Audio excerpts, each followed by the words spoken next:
Welcome in. Happy Friday, y'all. It's Live Impact News on WCNC Plus. I'm Nick Sturdivant. Carlene is here. How are you doing? Nick.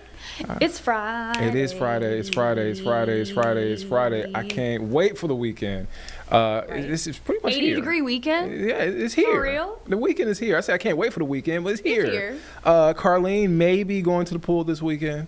No, I probably won't be splish splashing this weekend, I but I'll keep be thinking. encouraging I'll her. be thinking about splish I splashing. mean, people love going to the pool in March when it's 80 I don't know if my something pool's degrees. even open. I'll be quite honest. Huh? That's Brittany Van Voorhees, meteorologist Brittany Brittany. Van Voorhees.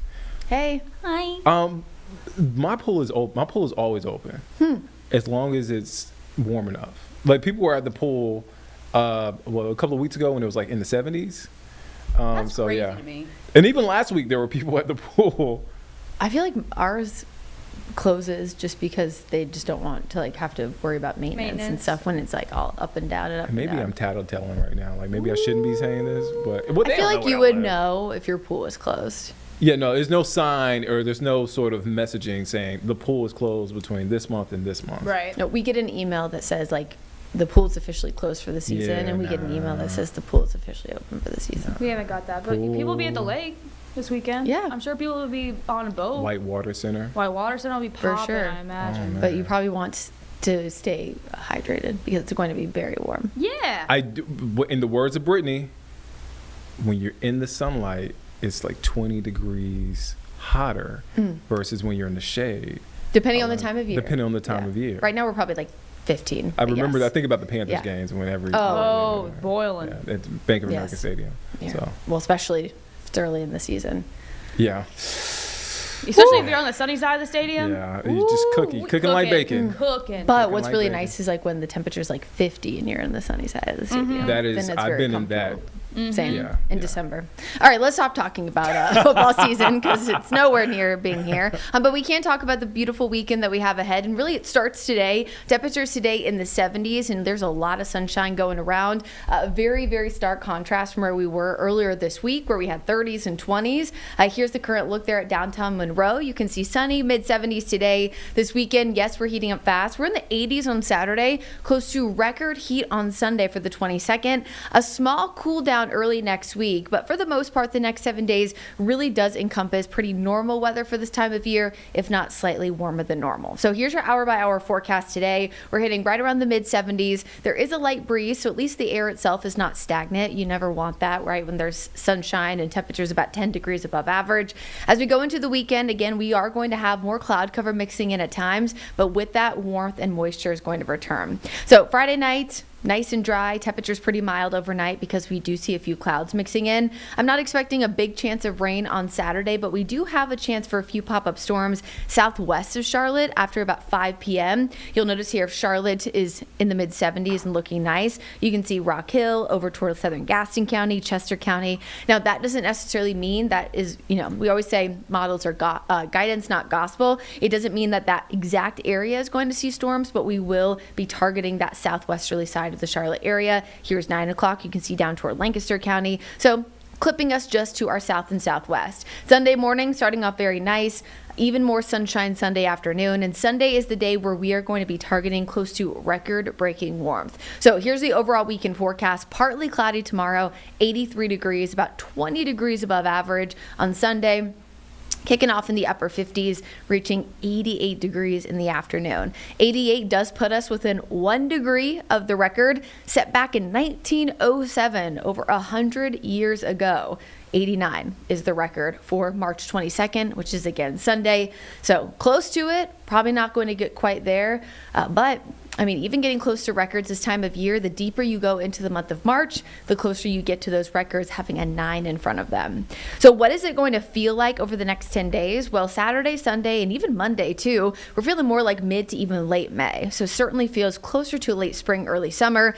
Big dip on Tuesday, the 24th. You can see the highs only in the 60s. That puts us a little bit closer to average for this time of year, but really with the exception of the 24th and then again the 28th, which is our second cold front, we're really going to see a lot of, again, near or above average warmth over the next few days. It's really dependent on your preference for how much warmer than average. Personally, I'm like a 10 degrees higher. It's kind of my maximum because if the normal is 80 or 65, I don't really want to be in the mid 80s. I'd prefer the mid 70s, but here's what we have this weekend. So today was the first day of astronomical spring that happened at 10:46. Tomorrow, Checkers are at home Saturday and Sunday. You can see also Charlotte FC at home on Saturday as well. And then that brief cool down on Tuesday, lots of sunshine, 60s, and then we generally do warm up to the mid 70s over the next week. Good news is with this next cold front coming in on Monday, unlike this past week, where we had severe weather and a confirmed tornado on Monday, that is not going to be the case this week. So I know a lot of times we talk about different cold fronts. Not everyone has storms. Not every single one has even rain. This is a very, very dry front that will be moving through. So that's good news. But again, a very brief cool down Tuesday, Wednesday, and then we're back in the 70s by this time next week. Coming back down to reality by Tuesday of next week. So, Big day. Big day. Because it's a special day. I knew you were going to say it. I knew that if I said that, you were going to be like, oh, no. No. I knew the date. Carlene can vouch for me. I knew the date. I just had to make sure it's because the day and the you date double yours match. And you get mine. There you go. That's true. Yeah. There you go. Yes, Tuesday it will be cold and it's also my birthday. Happy birthday. I will not be here. Happy early birthday. I'll see you guys after. Oh, man. Happy birthday to you. Happy birthday. Okay, we will. I love We're you good. guys. We're good. We're Well, good. yeah, and since I like the cooler weather, like I like it to be normal, then I'll take that birthday Okay, all right. gift Well, from hey, Mother Nature. hey, shout out to Mother Carlene Nature. would be like, I would like my birthday to be 88, what Sunday's going to be, but I would. Shout out to Mother Nature. Shout out to Mother Nature. Shout out. Shout out, Shout out to Mother Nature. also what's super great about today too is, there's the argument about astronomical versus meteorological spring, and now we can just say it. Now it's just spring. It's spring. Yeah, I so don't we don't have to. yeah, we don't have to deal with semantics It's anymore. spring. It's spring. Yeah. We're here, folks. we Spring made it. has sprung. Spring has Did I say sprung. that right? Yes. Uh, Sure did. Anyway. Let's before we go to break, can we show a shot of Hartsfield Jackson Ooh. Airport? Yeah, sure. Because Absolutely. speaking of spring, a lot of folks are traveling. Go ahead. Here we go. Here it is. This is the line at Hartsfield Jackson Airport. So this is what it looks like typically during the holidays there, like Right. Thanksgiving, Christmas. That's what the line looks like. This is pre-spring break Yeah. travel and stuff like this. Is like sort of the beginning of spring break travel. Yeah, I feel like it's colleges, right? That's normally toward the beginning Yeah. of March, but then I know like CMS, they're not until like the second week or the first or second week of April. Like it aligns with Yeah. Easter. Easter. So that is a line there. Obviously, It's been like this all day. We showed this all morning Yeah. too, and of course we expect it in the morning. Like Yeah. everybody, a lot of people fly out Friday morning first thing, Yeah. but like it's been all day. And this comes as we're in the partial government shutdown. Right. TSA agents and agents, as to say, are not getting paid because of that shutdown. And then on top of that, folks traveling. The weather is nice, depending on what the part of the country you go to. Also, too, earlier this week, we saw long lines at the airport because of the weather. A lot of Yeah. folks had flights canceled, delayed.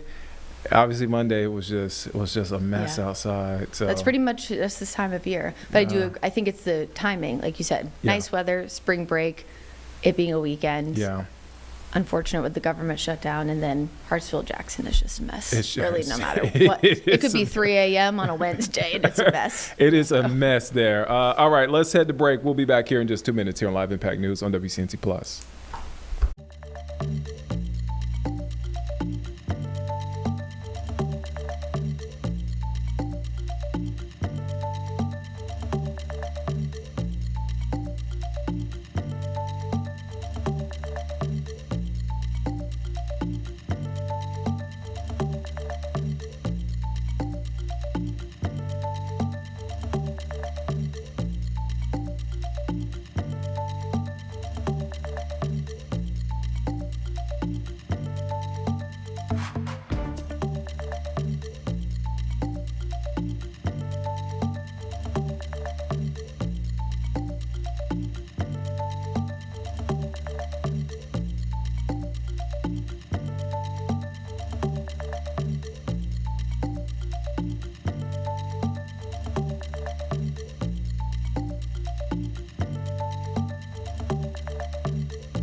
Welcome back here on Live Impact News on WCNC Plus. I'm Nick Sturdivant. Let's head now to our nation's capital. happening right now on the Senate floor. Debate is happening, and right now Senator Chuck Schumer is speaking. Senator Schumer from New York is speaking there on the Senate floor. Let's take a listen in. He's speaking like a billionaire. America is being led into war by Marie Antoinette. And then Kevin Hassett, the top economic advisor to Trump, says Americans' pain is the least, quote, the least of our concern right now. Can you believe this? The highest economic advisor in the Trump administration says Americans' pain is the least of our concerns right now. If there's anything that shows how out of touch Donald Trump and his minions are out of touch, that's it right there. Trump and his acolytes are unbelievable.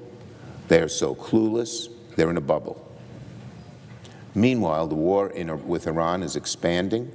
Iranian strikes on Qatar's energy structure have knocked out 17% of the country's LNG export capacity.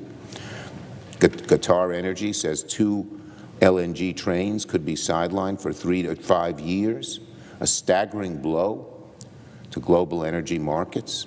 In other words, even if this war ended tomorrow, and there are no signs it's anywhere close to ending, the damage Donald Trump has unleashed will take a long, long time to fix. Meanwhile, the war in the Middle East is expanding, not shrinking. Donald Trump is sending additional warships and thousands of Marines to the region.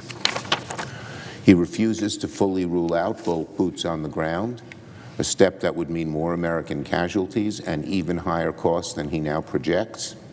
And this week, the administration was floating a funding request of more than $200 billion. $200 billion. To finance this open-ended war. No way. That will never happen. It's a preposterous and dangerous risk. We should never accept giving Donald Trump a blank check to wage war in Iran in perpetuity. Even a fraction of the $200 billion is unacceptable for a war without a plan, without an endgame, without the support of the American people. And of course, the money could be used for so much better. Reducing Americans' costs on health care and on housing and on electricity and on daycare. So much could be done with that money instead of a war that Donald Trump has chosen to wage without even a vote in Congress.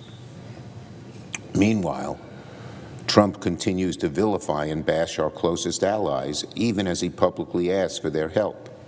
Today, he called NATO a paper tiger and called our allies cowards. How does he expect to form a coalition, which he says he needs, if he's just going to spend his time calling them names, calling our allies names? The damage Donald Trump is doing to our alliances will last a long time and is sickening. He has spent years trashing our allies, insulting them, threatening NATO, undermining the very alliances that have kept us strong for generations. And now suddenly, after Trump has dragged the United States into a war that is not going his way, he turns around and asks those same allies to jump in and help. What world does he live in? And when the allies don't immediately leap into this open-ended conflict in the way Donald Trump wants, what does he do? He calls them cowards. Donald Trump's leadership is pathetic. Pathetic. The war needs to come to an end now. The American people have had enough. Yield the floor.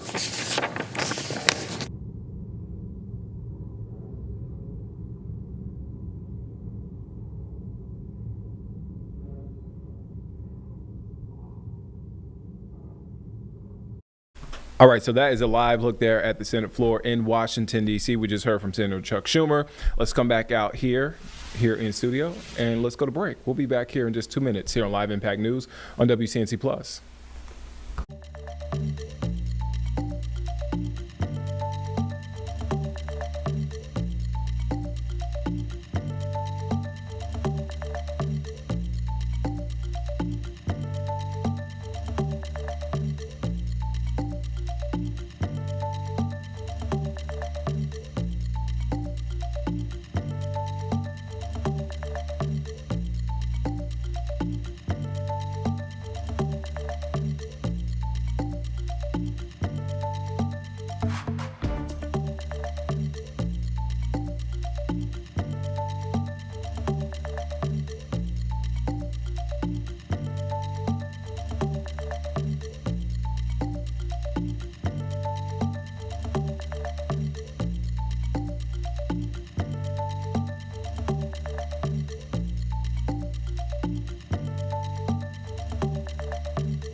Welcome back here on Live Impact News on WCNC Plus. I'm Nick Sertovan. We had an exciting interview this morning. We had some folks in the newsroom who were excited about this. Buzzing. Alessia Cara. Yeah.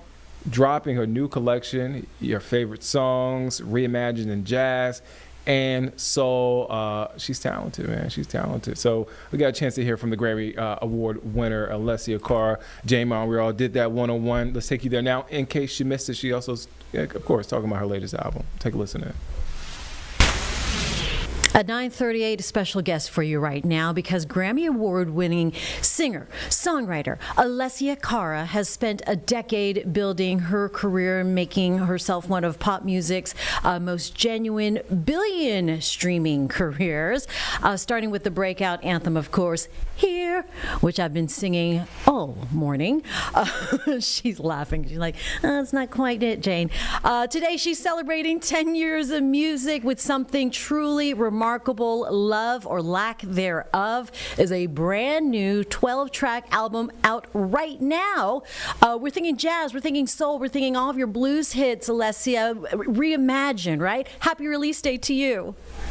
Thank you. I love that little rendition of Here for a second. That was lovely. That's all you're going to get from Here. No, we need more. I love it. You're so sweet. Thank you. Thank you so much for having me. So what made this the right moment to look back at your career and bring out this album? You know, I had come off of a whole year of touring, and so I was really in the mode of performing live, and I loved how that felt. I felt like I was really in a good space with performing, and so when I got off the road, I was like, I'm still in this like live mode. I want to do something live, and we were also coming off of the 10-year anniversary of my first album, and I wanted to commemorate that, and so I was like, how do I like put all these things together? And we thought of doing this totally live album. Of, you know, a bunch of my love songs and heartbreak songs over the course of 10 years. And selfishly, I just love jazz music. I love soul music, and I've always wanted to make a project in that genre. So we put all those things together, Frankensteined all those thoughts, and we came up with this album, and we recorded it in 3 days. You came out with The Bride. What's the energy like doing it live compared to your studio sessions then? I think there's like something really fun about the pressure of doing things live, especially the way we did it, because we recorded everything to tape. And so for those of you who know how tape works, it's very limited. You don't have a lot of takes. It's not like modern day music where you can just record a million takes and splice things together. When you're doing it live to tape, you're kind of doing a full performance, and it is what it is. And so there's something really fun about that adrenaline of like, you know, we're all in this together, and if one of us messes up, we all have to start over. So you're kind of in it. You have to be super focused. But I like that. I feel like I work well sometimes under pressure in cases like that. So I was like, this feels good. So cool. How did you decide which babies to pick then? Which ones made it to the cut? And really, were there any songs that surprised you that you envisioned that were going to play out, and once you heard it or in editing or post, whatever you do, that didn't translate quite the way you wanted? Yeah, well, I mean, I guess there was one song called I'm Yours, which is from my first album, that we recorded a bunch of times, and we had originally a completely different arrangement for it, and it just wasn't feeling right, I think, for any of us. Like, my voice was kind of not sitting right, and we all just felt like it didn't feel right, and we didn't really know why. It was just like the energy of the arrangement, and so we changed up the key a little bit, and then it ended up working out, you know. And sometimes there's no particular reason. It's just a feeling. Like, sometimes things feel great, sometimes they don't. But the beauty of working with such great musicians is that we can just adjust on the fly and try new things, and you have way more freedom, you know, when you have that synergy with great musicians. So we ended up working it out, and it sounds great now. So I'm super happy with it. So cool. Speaking of great musicians, Nelly Furtado, Norah Jones. Of course, when I first heard your voice, definitely a throwback. I thought of Norah Jones immediately, and so obviously one of your influences. How did those dream collabs happen? Well, in terms of Nelly Furtado, we have the same team, lucky for me. So I've known her for a little bit now. We've communicated, and she's always been so sweet to me. And so when we were thinking of the arrangement of my song Shapeshifter, I thought she would be so good on it. And so I just asked her, honestly. I just shot my shot, asked her, hoped for the best, and she was the kindest. She came in studio, and she just dropped this beautiful rendition of the verse and left. It was amazing. I'm like, how do you do that so quick? She's just such a pro. And then Nora Jones, I joined her podcast for an episode, and we sang together on the podcast. And so it planted that seed, because I was like, our voices sound really good together. And again, I just shot my shot and asked and hoped for the best, and I got 2 for 2. They were both so wonderful and generous with their time and with their voices, so I feel very honored. And I saw that podcast with Nora. That was a very cool duet. Man, you sound really amazing. Fans have been asking for stripped down versions of your songs for a while, though, right? Why did it take this long? I guess, partly because I was touring so much, and I was like, I'm always kind of writing, I'm always doing something, and so it didn't feel like I had a lot of time really to sit with all these songs, and I wanted to do it in the right way as well. You have to do it with the right people, you have to find the right time, you have to be in the right headspace. All things sort of have to align, so it just worked out that way, honestly. Everything sort of aligned the way it was supposed to. All right, first day of spring, you got a new season, you have a new album. What is next for Alessia Cara? What is next? Summer is approaching, and it's festival season, so I would love to do hopefully some shows and perform these songs in this genre. That would be really, really cool to do, like a jazz and soul set. I've never done that before, so that would be really cool. And I don't know, hopefully writing more and experiencing a little bit of life in between so that I can have experiences to write about. That would be great too. So we'll see. I'm always kind of thinking. The wheels are always turning, so who knows? All right, sounds great. We've got people lining up to get the new album that drops today again, and love the title. Where did that come from? Well, it came from the idea that, I was thinking of like, okay, how can we package all these songs together? What is the theme here? And I realized I do have a lot of heartbreak songs, and I do have a lot of love songs. And it was around Valentine's Day, and I was like, you know what, this would be a great little Valentine's release, and kind of commemorating like all the heartbreak songs I have and all the love songs I have. And the title just sort of came to me. I was like, love or lack thereof. It's great. It rhymes. It encapsulates the theme of this project, and so it just kind of worked. All right, it works for us as well. Alessia Cara, we congratulate you on 10 years, a brand new 12-track Love or Lack Thereof, right now on Def Jam Recordings. Thanks, fun talking to you this morning. Thank you so much, likewise. Alessia Cara. As Jane was saying, Alessia Cara, Grammy Award-winning Alessia Cara. That interview now, if you missed that, is all over our digital platforms. You can catch it. Great catching up with her. Let's head to break. We'll be back here in just 2 minutes here on Live Impact News on WCNC Plus.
Welcome back here on Live Impact News on WCNC Plus. I'm Nick Sertivant. All right, so Monroe police have taken a juvenile into custody in connection with a late night break-in during which a woman woke up to find a stranger attempting to remove her clothing. Jesse Pierre is live for us. Jesse, you're breaking down the story. Jesse, you were describing this story during our editorial meeting this morning, and you talk about a disturbing case. Very much disturbing. And I spoke to Lieutenant Morgan Malone earlier this morning with the Monroe Police Department. She said the same thing. Unfortunately, of course, it's disturbing just describing the incident in general, but the fact that it's a kid that's involved makes it even more traumatizing and worse, But this happened Wednesday night at 11 o'clock, and this is an apartment area that is for senior citizens. And so, she did say that they don't believe there's a connection between the victim and the offender. And so they probably chose this place because maybe they know that it was a senior place. It's a vulnerable community and so forth. So that Wednesday night, Lieutenant Malone says that around 11 o'clock at night that the kid, the offender, was able to get in by just pushing open a window. And so that gives the first charge for the burglary. And then the victim was actually there for her mom or for a relative in the home. So she wasn't a senior citizen, but she woke up screaming to someone trying to take her clothes off, and he ran away. And, they pretty much said it was all hands on deck to try to find this person, and using security footage and cameras from folks who live in that community, they were able to track down who it was and arrest him yesterday. And again, they haven't been able, they're not, because it's a minor, they can't say exactly how old he is. The only thing that she could say specifically was that if he was 16 or 17, he would be charged as an adult. And so, that to me was hinting to the fact that he was under, because as of right now, I don't see any charges as an adult. But there was a secured custody order that was gotten for him and approved for him. So at least we know he's in custody and being held and so forth. So, we'll see what happens from there. But the police department right now is really kind of speaking to the community and making sure folks, lock their doors, lock their windows. I know it can feel like you live in a safe community, but you never know. A crime of opportunity can happen at any time. So if you're able to have that doorbell camera, have that cameras in your home. And also she mentioned having like outdoor lighting, just because it's so easy to hide out there, in the front patio or backyard. But if you have those lights that maybe are on a timer, or if they motion censored, that could help, or maybe possibly scare someone away. I did speak to some folks who also live in that community, and, a lot of them seniors, and, they all know each other. One woman was telling me, like, if you don't see someone for more than a day, you're calling, hey, is everything okay? Are you sick? And so forth. And so it's a very tight-knit community, and they all look out for each other. So this was really frightening for all of them. One woman told me she's already putting locks and, cameras and all these extra things to make sure her place is safe. But again, this is a vulnerable community. She also mentioned that, some folks don't even walk. You know what I mean? They might be on wheelchair and so forth, and so she's just glad that it wasn't worse than it was. But at the end of the day, this is a reminder to think of security measures you can have for your home, whether it's locks, cameras, and so forth. It's just important just because you just never know. Nick? Yeah, when you said locks, camera, safe, I said, I know that's right. Because, wow, again, as you were talking about the story, and even this morning, I just couldn't wrap my mind around what exactly happened there. But Jesse, thank you for your time. You can catch Jesse's story at 4, 5, and 6. Jesse, again, thank you. Absolutely. Thank you. All right, let's head to break. We'll be back here in just 2 minutes here on Live Impact News on WCNC Plus.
Welcome back here on Live Impact News on WCNC Plus. I'm Nick Sertivant. We want to head back to our nation's capital here on the Senate floor where debate continues. Let's take a listen in. In Article 1, Section 8, it is Congress that declares war.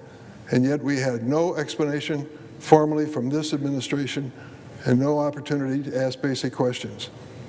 I'll close with this.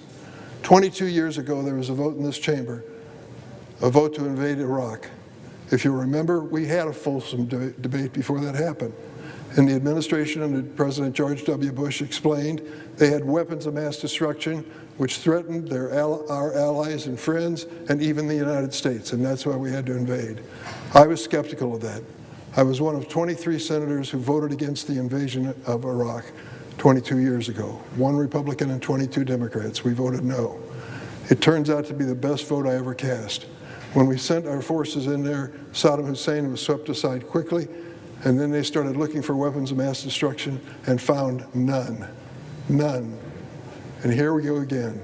A $200 billion first appropriation for this war. $200 billion, just a portion of that money had been saved for health insurance premiums, helping people pay them in the United States. Some 24 million Americans wouldn't be facing a dramatic increase that they can't afford in their health insurance premiums. $200 billion is what President Trump is asking for. It's time for us to have that debate we didn't have before the invasion. Madam President, I yield the floor. Madam President. Senator from Washington. Thank you, Madam President. Madam President, we are negotiating right now over much-needed reforms for ICE and Border Patrol. The reality, which I think we do all understand, is that we are still very far apart. But as negotiations continue, Democrats have tried again and again to get paychecks to TSA and CISA and the Coast Guard and FEMA, agencies that are doing really important work right now. In fact, we have tried 9 times to get those paychecks moving, both a full-year CR, which Republicans have blocked multiple times now, and after those were rejected, targeted efforts such as the repeated attempts we have made to try and pay TSA workers.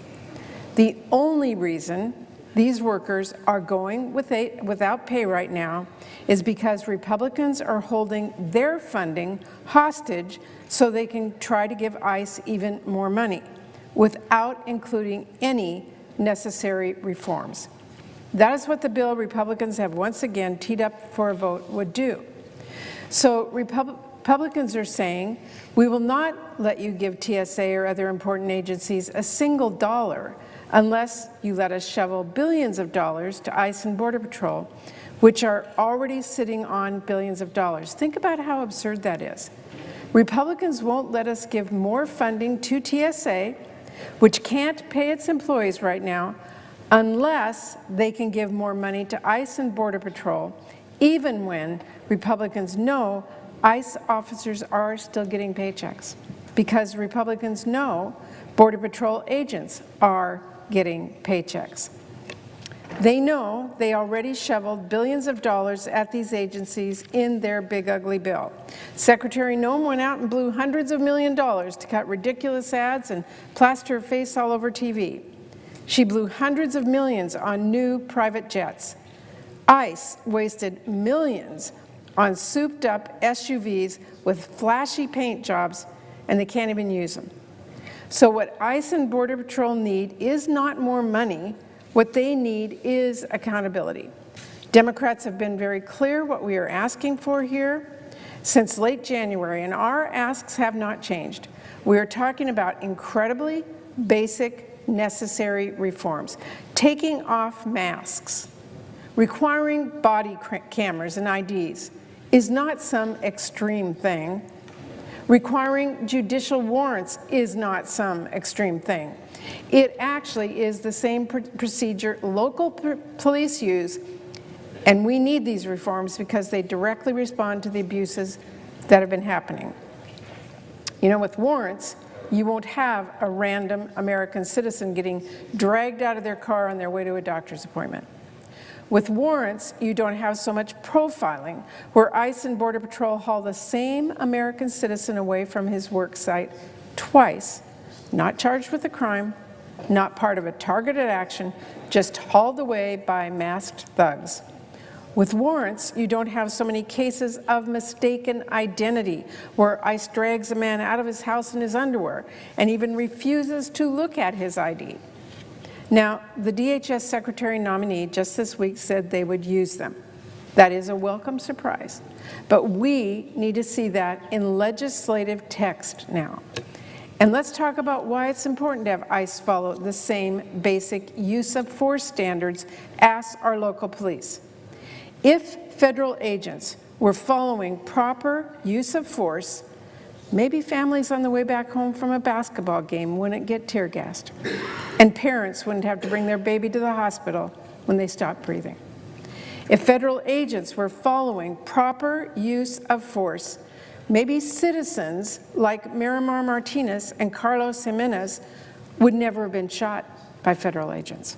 And maybe citizens like Ruben Ray Martinez, Renee Good, and Alex Preddy would still be alive. There is a reason we have been demanding Republicans work with us to rein in ICE and Border Patrol. Have Republicans looked around?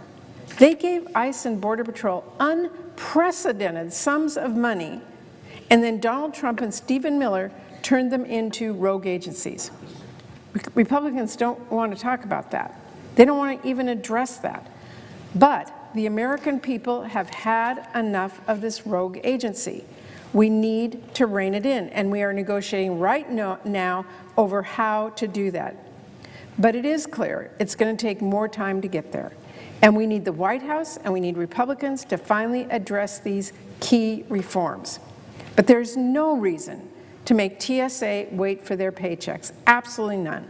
Democrats are eager to break the logjam and fund agencies like the TSA and Coast Guard and FEMA and CISA. The offer to fund these while we keep negotiating stands. I'm even ready to make it happen on a temporary basis while we continue working on reforming ICE and Border Patrol if that's what's needed. But so far, Republicans have responded to that offer with the same message they're going to send today. Republicans are saying, no, we will not give you any TSA funding, none, unless you shove billions of dollars at an agency that we already gave billions of dollars to. No, they're saying, we will not let you send out TSA paychecks unless we can give a blank check to ICE, which is already sending out paychecks. Well, Madam President, let me be clear. We are not going to give Stephen Miller a blank check as this bill would do. I'm not going to stand by and let Republicans shovel more money at a rogue agency without real change in legislative text. Americans are demanding serious reforms, and we are putting our foot down. So I will be voting no, and I urge my colleagues to join me as well. Now, I will say we've had a productive meeting this week with the White House and some of our Republican colleagues, but Madam President, the basic challenges remain. The White House and Republicans need to work with us to address these key reforms, and to that end, my colleagues and I remain focused on the White House coming forward with a proposal that really addresses the major concerns I've outlined here today. Thank you, Madam President. I suggest the absence of quorum. Clerk will call the roll. Ms. Alsobrooks.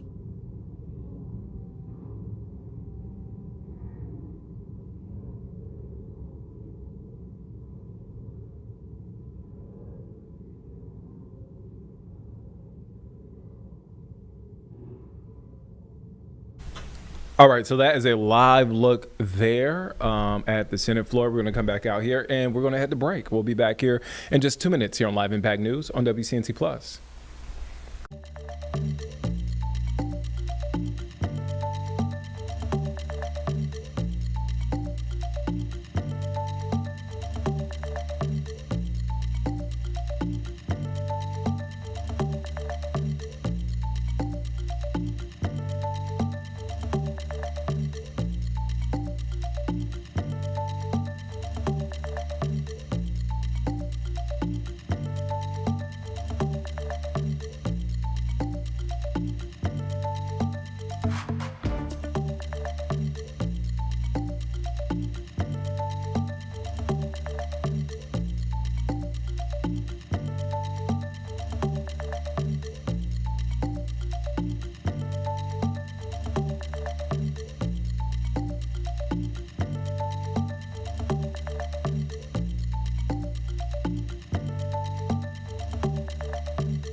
Welcome back here on Live Impact News on WCNC Plus. I'm Nick Sturtevant. We want to head now to Burbank, California. What's happening right now, Senator Adam Schiff is hosting a hearing promoting American film production. Let's take a listen in. For that, Los Angeles County's motion production industry lost more than 42,000 jobs. For the grips and the drivers and the set dressers, the makeup artists who bring this industry to life, this is not a data point, this is their livelihood. Families and communities have been disrupted, future opportunities have been waning, and too often those jobs are not simply moving to another state. They are moving to another country, lured abroad by foreign governments that decided to invest aggressively in their own film industries. In 2022, a third of American film and scripted series were shot internationally. Last year, that number jumped to 45%, a frightening acceleration. Individual states like California, Georgia, Louisiana, Texas, and others have tried hard to keep pace. California's state tax credit has generated more than $29.1 billion in motion picture production wages and supported more than 220,000 jobs. But state programs cannot simply substitute for the kind of global, federal, and competitive tax incentives that are needed to bring production back to American soil and stop its offshoring. I'm committed to introducing a federal film incentive proposal in Congress with as broad a coalition of support as possible. And today's hearing, I hope, will be part of growing support for that, building the record and the case for why we must act. And the urgency could not be greater. Because on top of all of this, two of Hollywood's biggest studios are now seeking to merge. And the decisions made in that boardroom will land squarely on industry workers. The proposed acquisition of Warner Brothers Discovery by Paramount Skydance, a transaction reportedly worth $110 billion, would combine Warner Brothers' storied library and news assets, including HBO and CNN, with Paramount's portfolio of CBS, Nickelodeon, MTV, and more. It would be an unprecedented consolidation of media and programming. Representative Friedman and I both wrote to Paramount and Netflix last month pressing for concrete commitments to California's workers. Paramount CEO David Ellison has since responded with a number of pledges, but many of them lack specificity, and we intend to examine them carefully. Because what workers need, what we will continue pushing for, are enforceable specific commitments, backed by actions that can be measured and held to account. And what consumers need are lower prices, not increased fees, to make the merger pencil out for shareholders. The questions surrounding this merger go beyond jobs, contracts, and consumers. They also go to editorial independence of two of America's most significant news organizations, CNN and CBS News. In recent weeks, administration officials have openly expressed their preferences about CNN's future ownership, from the White House to podiums in the Pentagon. Take Secretary Hegseth's comments regarding coverage of the war in Iran. The sooner David Ellison takes over, he said, the better. This administration couldn't be clearer about what they intend to do, which is to tell the news media not just what to say, but how to say it. Public reporting indicates that assurances have been made about the future editorial content and direction of those networks, something that should never be used as leverage to gain favorable treatment of a merger. These are not normal circumstances, and we would be failing in our oversight responsibilities if we did not examine these issues carefully. To help us discuss and examine our questions about this pending merger, as well as the need for a federal tax incentive, we are joined by four witnesses who bring extraordinary talent, expertise, and perspectives to this moment. Noah Wiley stars in, co-writes, directs, and is an executive producer of the medical drama The Pit, for which he made history as the first male actor to win all 5 major television acting awards in a single season. He previously led the genre-defining TV hit ER as Dr. John Carter across 15 seasons, a role for which he earned 3 Golden Globe Award nominations and 5 Primetime Emmy Award nominations. He has also starred in, produced, written, and directed many, many other critical acclaimed works. Matt Loeb has served as, didn't know I was going to say some nice things about you, did you? That's why we keep your mic muted until I'm done with that. So you won't cut me off. The live stream. Matthew Loeb has served as international president of the International Alliance of Theatrical Stage Employees since July 31, 2008. IATSE represents workers across the United States and in Canada in motion picture and television production, live events, theater, trade shows, exhibitions, broadcasting, the shops that support these industries and more. In the context of today's conversation, IATSE represents virtually all the behind-the-scenes workers in film and television production. A longtime IATSE president, President Loeb, has helped build an organization, a strategy in motion picture and television production that brought thousands of workers into union contracts with health and retirement benefits. Jim Acosta is an award-winning journalist and the host of The Jim Acosta Show on Substack and YouTube. You should go and subscribe right now. How am I doing, Jim? Thank you so much. It's a pleasure. He was the chief White House correspondent and an anchor for CNN and a correspondent for CBS News. He was also the author of the New York Times bestseller, The Enemy of the People, A Dangerous Time to Tell the Truth in America. Jax DeLuca is a cultural strategist and former film and media arts director at the National Endowment for the Arts. She has championed independent film for over 2 decades. Currently, she is the interim director for the Future Film Coalition, a newly formed national alliance dedicated to safeguarding and strengthening the independent film and media sector in the United States. Thank you all for being here and joining us and ensuring that California and Hollywood remain the global magnet for storytelling, innovation, and creative employment. I'm now going to turn it over to Congresswoman Friedman to give a brief opening statement. Thank you so much, Senator Schiff. Thank you for putting this hearing together, and I want to thank all of the witnesses for traveling to Burbank, the media capital of the world. And thank you to the City of Burbank for hosting us today in my home district. This district, which is California's 30th congressional district, is home to almost every major film studio, as well as all of the ancillary businesses that support it. And I would tell you that besides the direct jobs that you see at Disney, at DreamWorks, and Warner Brothers, Paramount, all the studios that are around here, there are tens of thousands of jobs in prop shops, in special effects houses. There are dry cleaners, there are coffee shops, all that depend on that economic activity here in Hollywood. This industry supports almost 700,000 jobs and contributes $115 billion a year to our economy. It is one of America's greatest exports. It shapes, thank you. I was always behind the camera, but I definitely, in a room full with people who know about the industry, I appreciate that. I'm your AD. I'm your AD today. So I was saying that this is an important industry because of the tens of thousands of jobs, locally hundreds of thousands of jobs, over 2 million jobs nationwide. But it also is the way that the United States has told its story to the rest of the world.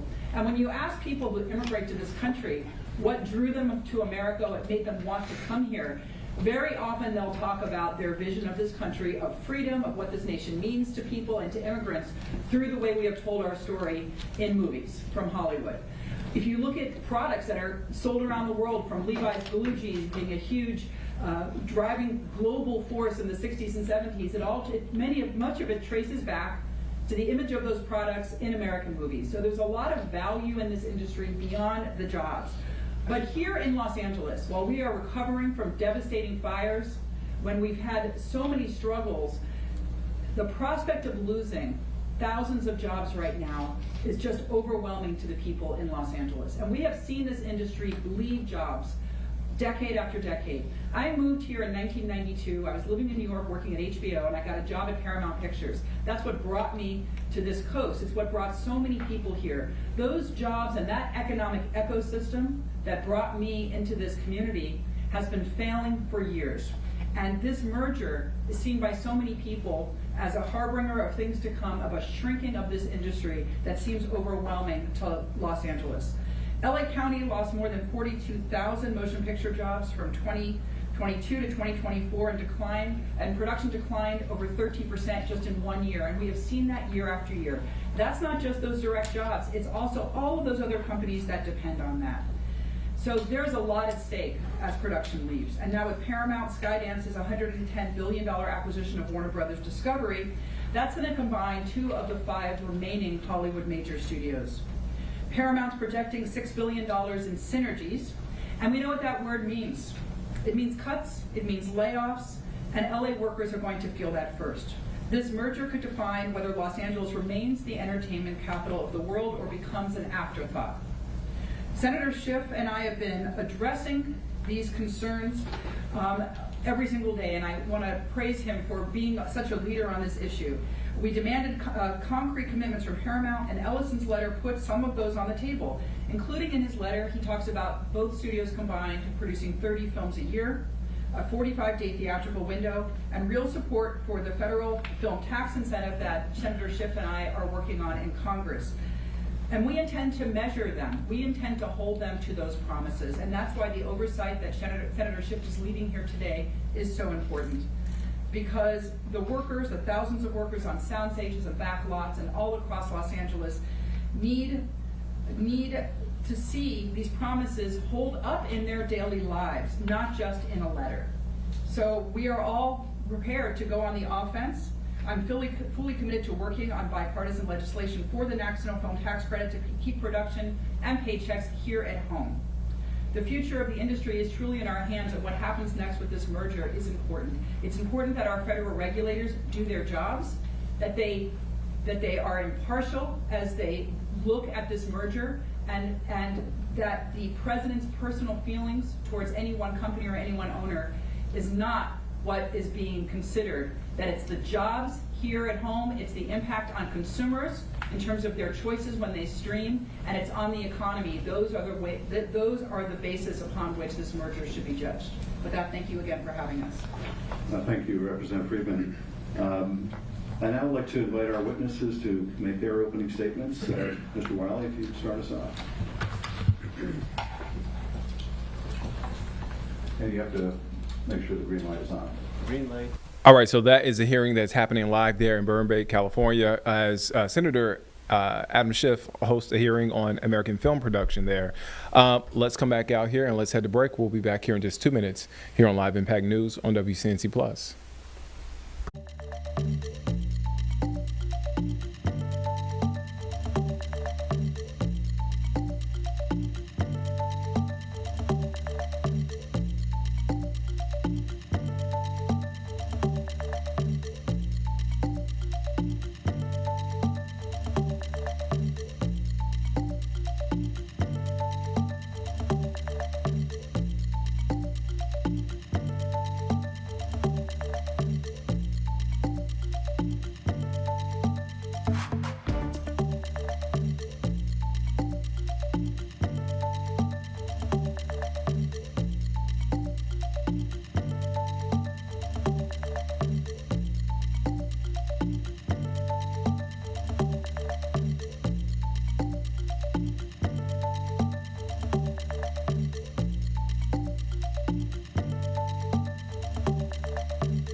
Welcome back here on Live Impact News on WCNC Plus. I'm Nick Sturdivant. All right, so today, Charlotte City Council members in Washington, D.C., pushing for millions of dollars in federal support for transit and public safety. Multiple council members, I said today, they just actually returned from lobbying our state's lawmakers in Washington, D.C. They were in D.C. They're not today, but they were in D.C. I misspoke. Today they're back. That's what I meant to say. Today they're back talking to me. That is, they're back talking to Julie Kay, covering all things politics.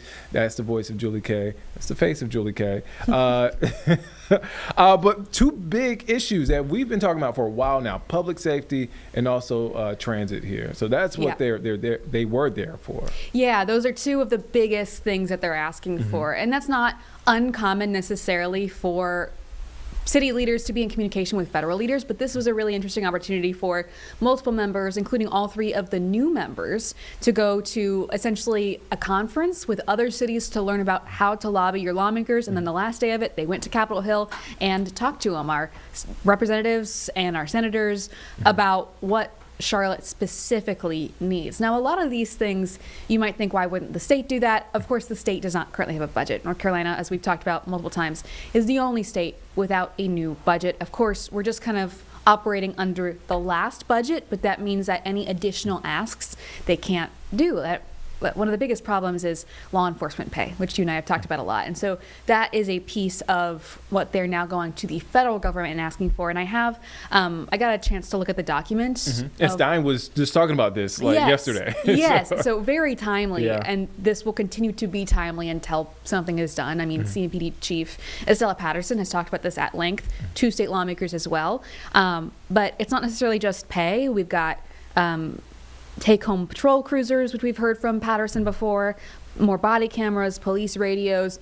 Some of these things, of course, day-to-day operations, but some of these also recruitment and retention, which is something that we've heard from CMPD for years now is a problem. If the state can't keep up with law enforcement pay, there need to be other things that keep people here working in law enforcement in Charlotte, North Carolina. Other things too, we talked about transit, housing, workforce development, but they came with very specific asks of, hey, $1.5 million for this, 3.7 for this.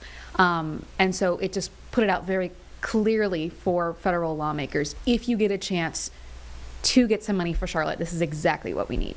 Wow. Yeah. Again, as we talked about it, I feel like we talk about it every time you're here.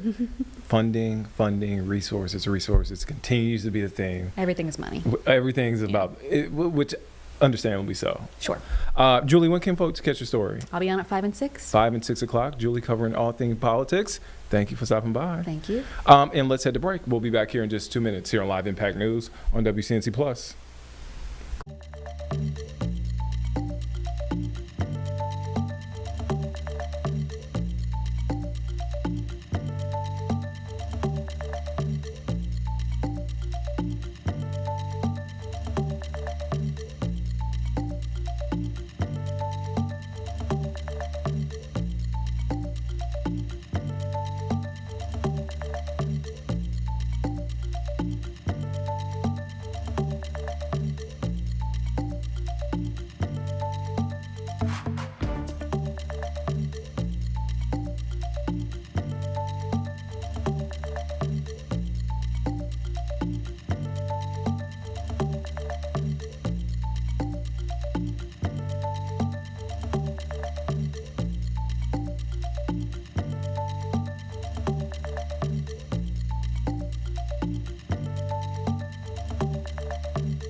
Welcome back here on Live Impact News on WCNC Plus. I'm Nick Sturdivant. We want to head back now to Burbank, California. We're happening right now.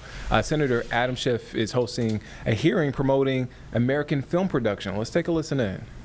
They're offering robust financial incentives that the U.S. simply doesn't match. While U.S. states have offered tax credits for production in recent years, state incentives have not been enough to prevent productions from moving overseas. Without a comprehensive federal policy response, the U.S. risks turning its back on a signature American industry. Federal policymakers must act to level the playing field and make the U.S. film and television industry more competitive on the global stage. A globally competitive, labor-based and tax incentive for U.S. production that supplements state incentives is essential to return and maintain film and television jobs in America. IATSE is incredibly grateful to have champions like Senator Schiff and Representative Friedman and others working to solve this issue.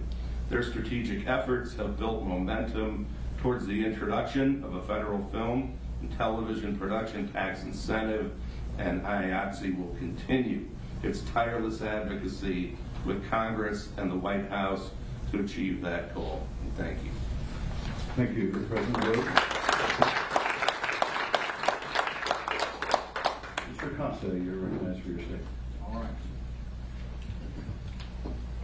Thank you, Senator. And I'd like to thank Senator Adam Schiff, the members of Congress here today, and the City of Burbank and their teams for inviting me to be a part of this spotlight hearing on the damage being done to our media in this country. And here is the breaking news. The news is broken.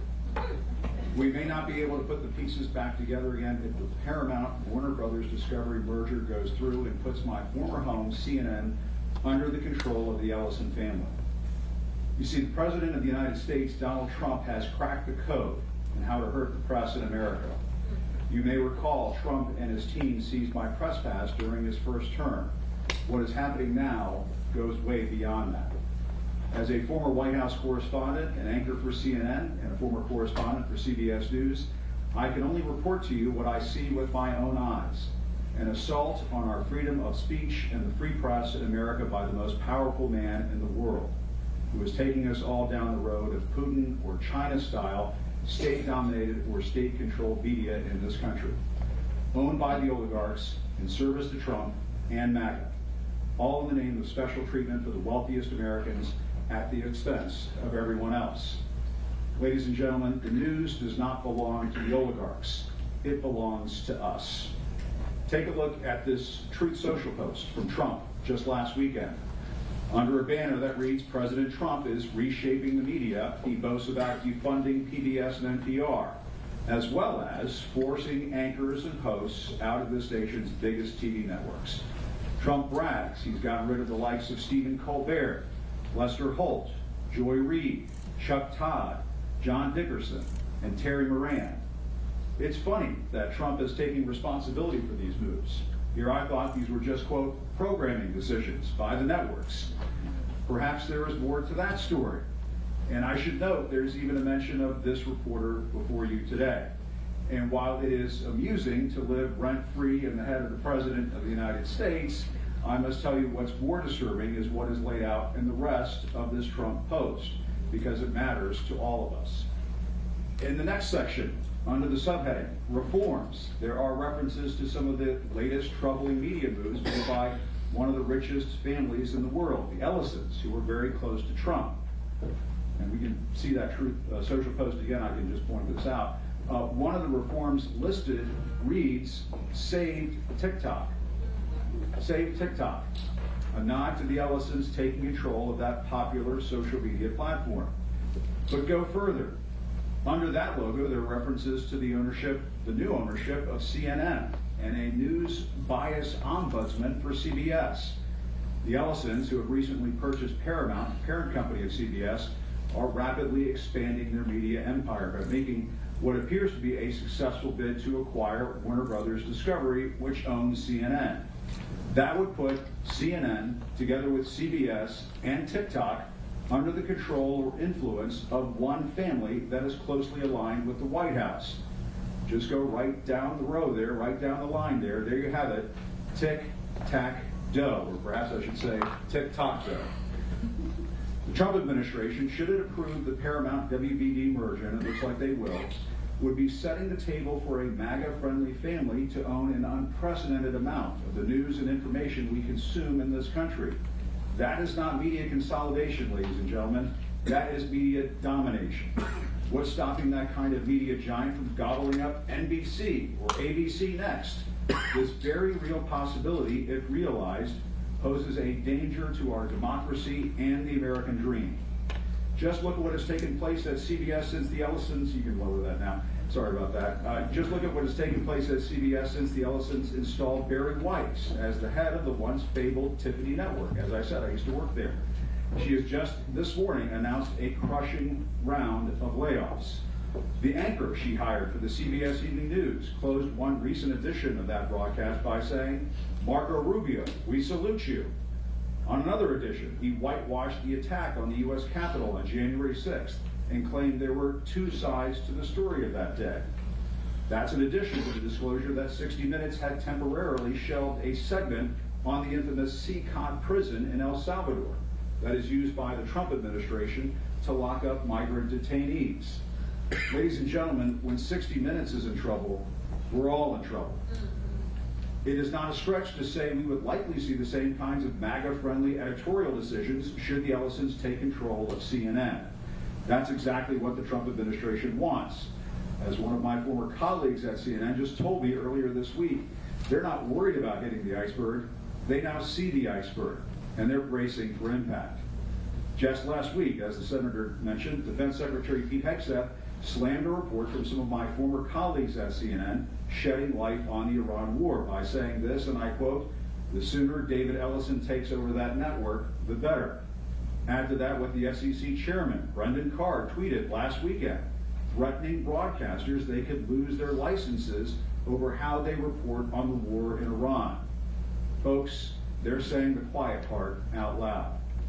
All of this is on top of the multi-million-dollar settlements paid out by CBS and ABC to Trump in just the last year. That $15 million payment by ABC to Trump also got a mention in that Truth Social post. And what did that accomplish? As we all remember, Trump's SEC attempted to silence Jimmy Kimmel anyway. In the case of CBS, executives handed over their extortion money as the network was being pursued by Paramount, a sale that was pending at the time before the Trump administration. The public, folks, they can sniff out what's going on here. I talk about it every day on my podcast. These payments are part of a shakedown paid to a wannabe dictator who wants the government to determine who delivers the news. Add to that the recent arrests of Don Lemon, other journalists, the banning of the Associated Press from the Oval Office, the devastating layoffs at the Washington Post owned by Jeff Bezos, the Nexstar-Techna merger, the right-wing propaganda peddled on X owned by Elon Musk, and don't forget the OG Trump state media outlet, Fox News and their imitators, Newsmax and OAN. And if all of that sounds like hyperbole, consider this. The respected expert on authoritarianism, Ruth Ben-Ghiat, recently told me Trump is consolidating the media at a rate that is far ahead where Vladimir Putin was during his early years in power. In Russia, they aren't getting the real deal on what is happening in Ukraine. Imagine handing that kind of power to Donald Trump when it comes to matters of war and peace in America. As is noted in his deranged yet revealing Truth Social post, Trump is winning his war on the media. That is because, in part, the least courageous and most powerful members of the industry are allowing it to happen. Trump will keep going after the media because he wants the news to become lies. You can't speak truth to power, folks, but those in power can crush the truth. Go around the world. Go around the world and look at the countries that don't have a free press. They are not places where you want to live. Now, we can't go back in time and stiffen the spines of media executives, but we can stop this merger and the subjugation of CNN and other journalists in this country to the likes of the Ellisons and the oligarchs. Yes, Trump put me on his media hit list, but I'm proud to report to the president that I'm still here, loving the freedom of independent media. I'm here today because I can freely speak to all of you now. As I said during my last broadcast on CNN, and I think it applies today, this is no time to bow down to a tyrant. Don't give in to the lies. Don't give in to the fear. Hold on to the truth and hope. Thank you.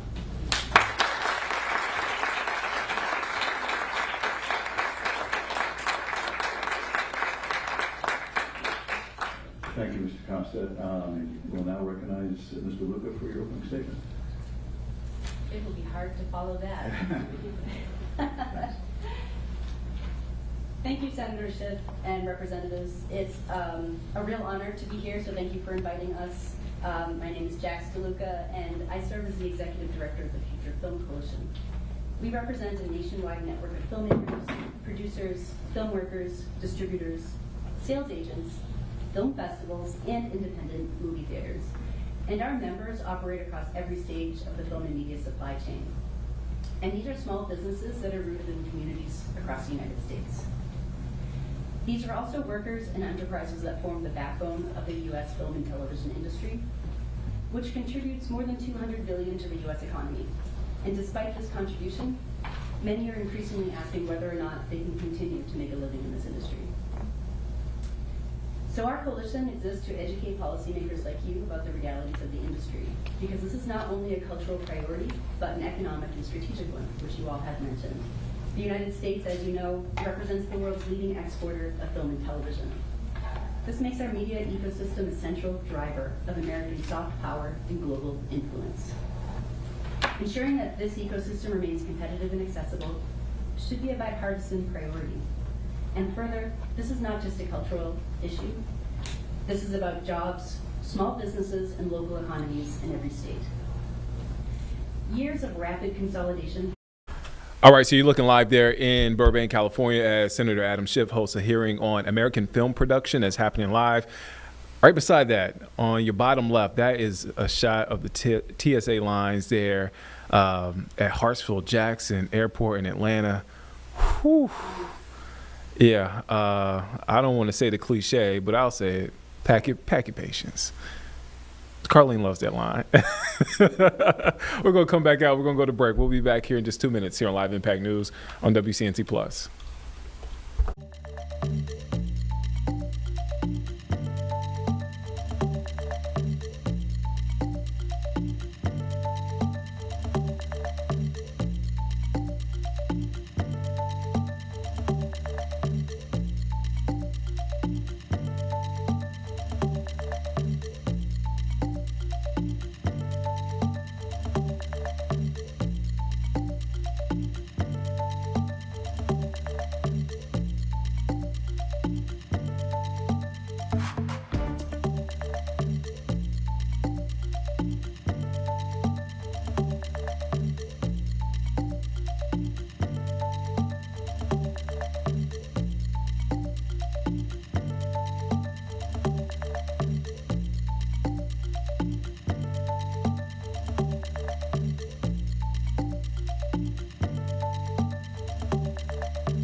All right, welcome back here on Live Impact News on WCNC Plus. I'm Nick Sturdivant.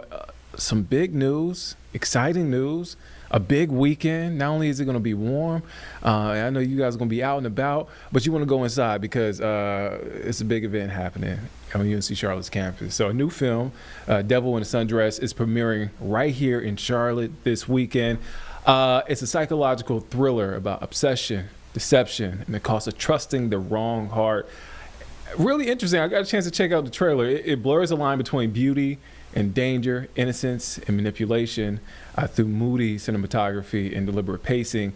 The producer and director crafted a world where nothing is quite what it seems. Very interesting film from the trailer. Again, it premieres at UNC Charlotte, on the campus at UNC Charlotte, and we got the crew here. We got the guys here. We were, getting ready for the interview. I asked them if they were excited, if they were nervous. They seem like they cool, calm, and collected. I don't see anybody sweating right now. So let me. We're natural.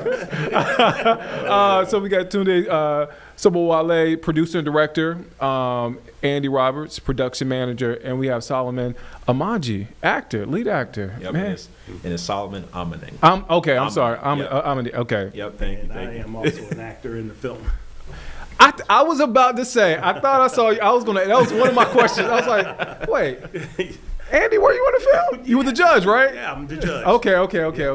You got to check out the trailer. Apologies about the last name. Yeah, I try here. Oh yeah. I'm gonna ask y'all again. How are y'all feeling? The premiere is tomorrow. Y'all are cool as cucumbers right now. I don't see a bead of sweat. I'm looking hard right now. Solomon's sweating a little bit. You got me. But overall, y'all seem cool. How are y'all feeling? Yeah, we are very excited. We are not new in the game. We know what's going on. And we have a lot of fans in Charlotte who are really excited about this movie, and they're waiting to see the movie. And we've received calls. Our YouTube is blowing up, and we're here. Excited also to push this out, also to kind of create opportunities and chances for other people to come in and see, and also connect with us.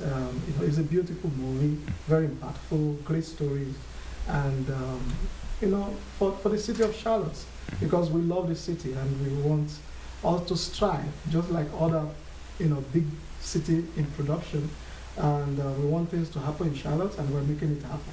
What does it mean to have a film premiere in Charlotte? Because you think about Atlanta's not far away from here.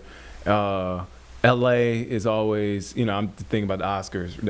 Obviously that recently happened. Everything it seems like happens in LA, but Charlotte, you don't hear about. At least I don't. A film premiere in Charlotte every day. What does that mean? I mean, Charlotte is beautiful, and things are really happening. It's just that, probably we're too quiet. It's time to actually start speaking up and blowing up the beauty of Charlotte and the things that we can do. I know big films comes in to shoot quietly and leave, but we Charlotteans, we want to make more noise, right? We want to tell people that things are happening here. We're doing African American movie at its best, great stories, and we really want people to come into Charlotte and partner with us, and let's do things together. Solomon? Yeah, no, absolutely. I'm actually one of few Charlotte natives, so born and raised here. Piedmont IB Middle School for middle school, East Mac for high school, and still staying around in the hometown. I've loved the development that I've seen over time, and just to be able to follow my passion of acting and be able to do that here in Charlotte. I mean, it means the world to me. Just it's great to be able to have friends and family around to support me, pour into me, and just to be able to kind of, continue to build this acting community here in Charlotte. What is the film about? Because I laid it out. I was mysterious about it because I love a good thriller, and I think that's the best things about thrillers. When you watch the trailer and you're like, okay, what is this about? But this is intriguing. What's the film about? Yes, please. This one. And I'll go back and talk about some of the other films that are taking place here that Tunde pointed out that we don't know about because they're in and out. This film, I'm going to say without giving it away. Okay. You'll see a lot of things about greed. Tunde usually has a message in all of his movies and the characters, what they portray. So I think if you were to have a talk back, a discussion about it, it'll become very apparent once you've seen the movie. But I'm not going to give that away. But I'll let you do the over-the-top stuff. All right. I'm the writer, I'm the producer, but I have Solomon here who did the lead. He read through the script, and maybe you want to say something about that. Yeah. So when I first got the script, just meeting Tunde recently, working on a previous project, Silent Murmur, and I was really excited just to get this opportunity to take a look and dive into the world of David. And as I started to read through the script, I saw how, again, that mystery was woven in, that big theme of greed, deceit, and understanding that ultimately truth will always prevail. Truth will always prevail. That's really going to be the key here. And so what really caught my attention was just that aspect of being able to tell that story of how we can get caught up in the flashy things from time to time. We can often, be misled by people who may make us think that they believe in the greater good. That's not how things always work out. And so just kind of working through that and learning how this lesson can be applied to everyone's life, which is really a big part for me and why I wanted to be a part of this project. It was hard to tell by the trailer. I was like, who do I want to root for? I'm like, am I rooting for? I'm like, by the end of the trailer, I'm conflicted because I'm like, I don't know if I like either of these people from the trailer. That's why I'm like, I got to watch this film. Talk about the process of making it. What were the days like? How long did it take to film it? What was that like? Production is really tricky. A lot of planning is put into production.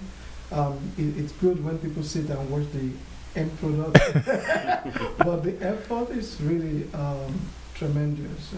A lot of planning, like I mentioned.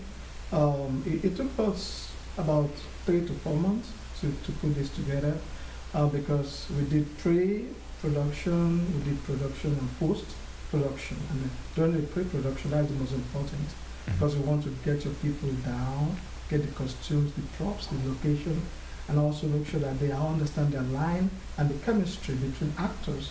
And all those has to really, really be at the top notch before you move into production itself. And then also reaching out to people, talking to your production manager. It takes a lot, but at the end, the beauty is that you see what your effort, the product of your effort, right?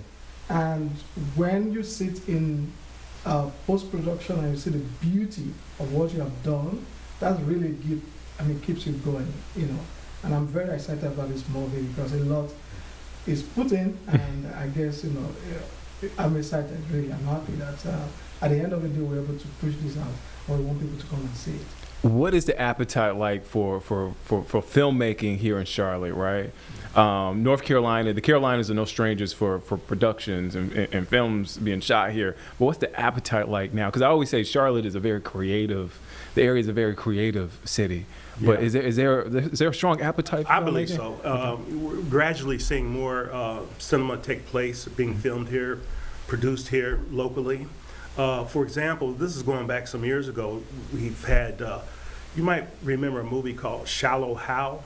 That was shot here, and if you go down on Tryon, you'll see some of the landmarks, buildings that were in background for the film.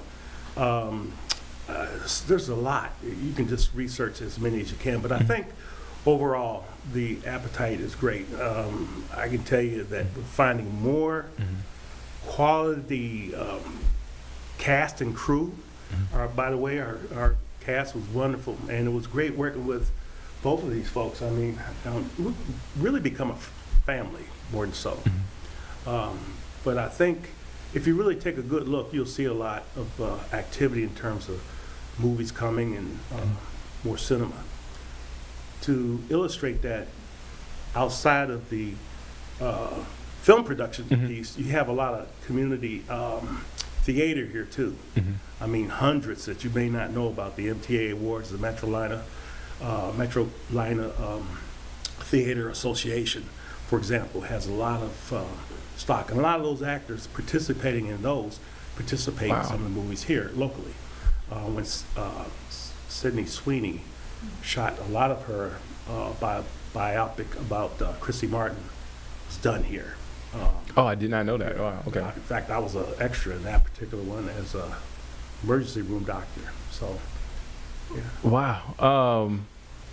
How do you think about, okay, I'm focused on promoting this film, the premiere, but also balance what's next? Because obviously, like, you know, you're creative. Y'all want to do more films. Y'all want to do just more. But how do you stay in the moment, but also think about, okay, what's next?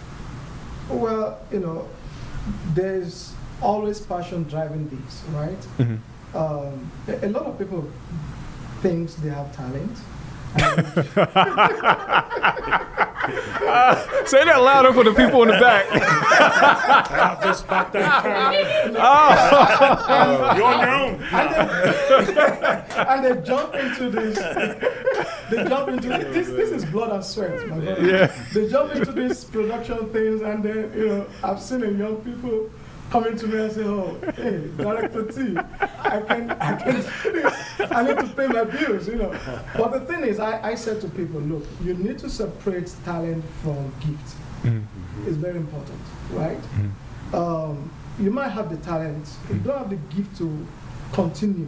Continuity is very important, you know. Yeah. And I've been in the game for so many years. We've really put in effort and my time. And we're not backing down. You know, our next level is actually focusing on series on YouTube, and the title is called Judgment, and we have 13 episodes in place. Judgment is a story around how the correctional system is really messed up, and we're looking at where we could use films to really push that out. Because for me, I felt that sending young people to jail, for example, and then they come out, I don't see any difference, right? I mean, there are other alternatives that we could come up with as a society to help juveniles who are continually going back into crime, right? So Judgment is kind of scripted in a way where we could really help. Wow. Can we build up a mentorship program where it's going to be like a one-on-one, you know, people who have experienced that and they're out of, you know, the situation and they make really, really good things out of life? They could really mentor people, because young people who go to prison, I felt that they're lonely and they don't have mentorship. And those that have come across, that's the same story, right? So we're using Judgment to kind of, you know, create awareness and see if that can also reach out to leadership and see how we could use that series to discuss better ways to, you know, help juveniles who are continually going back to crime. And you're meeting them where they're at, right? Because what are young people on? Even us, we on the phone, and they can watch it. I mean, you can watch anything on your phone. I'm just, that's super creative. Yeah, the recidivism rate is extremely high. We like to put another spin on it, if you will, to focus in on some of the underlying causes and to really go deeper, and perhaps we can learn some lessons from what we learned. Yep. Solomon, you're from here. Man, what did your family say? Did they have they seen it yet, or did they get a sneak peek? I know they saw the trailer, but So they've only seen the trailer. Okay. Oh. Yeah. So this is gonna be fresh for them as well. So I know they're excited. They're definitely excited. Again, like I said, that middle school, Piedmont, East Mech, shout outs to them. Like I said, that's kind of where I kind of got my career started with musical theater. And so this is my first feature film. Congratulations, man. Congratulations. Thank you. So I think they're excited for me just jumping back into my passion, you know, and releasing some of those gifts that they know that I have within me that I haven't really been able to show the world. So that's why I have to thank Tunde, you know, thank Andy for just giving me this opportunity again to be able to showcase my talent. And again, you know, going back to that question of thinking about now, but also looking forward to the future, I think the key is really just using this as a learning experience. It's a moment where I get to showcase my talent, get to learn from other actors and actresses that were in the film.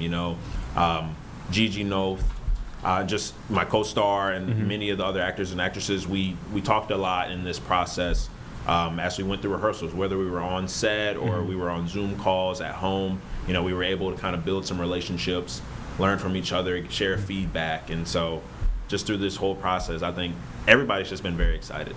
Very excited. Brother, I'll tell you this. I obviously, I just met you here 15 whatever minutes ago.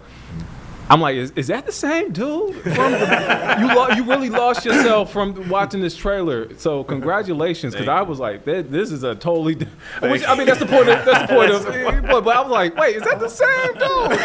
Because there's some movies out there where you're like, oh man, I hate to call him out. Will Smith playing Will Smith. Right. Or like, man, that's like if we want to talk about it, I love one battle after another, right? But I was like, that's Tiana Taylor playing Tiana Taylor. Right. And I didn't see anybody else. But I was like, man, is that Solomon? Is that Solomon? Is it I appreciate that. I think, Solomon has done such a great job. I actually started calling him David. That's his character. Hey, David. What, man? But that was it was a lot of fun. It's very talented. I don't know if we can name everyone. You could try. But you could try. You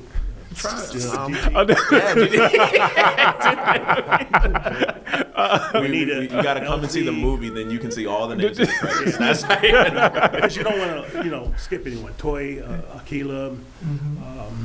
Let's see, there was Price, Alicia Price. Yeah, Price, Marcus Looney, Alan Martin. Yeah, all of these are fantastic actors. Yeah.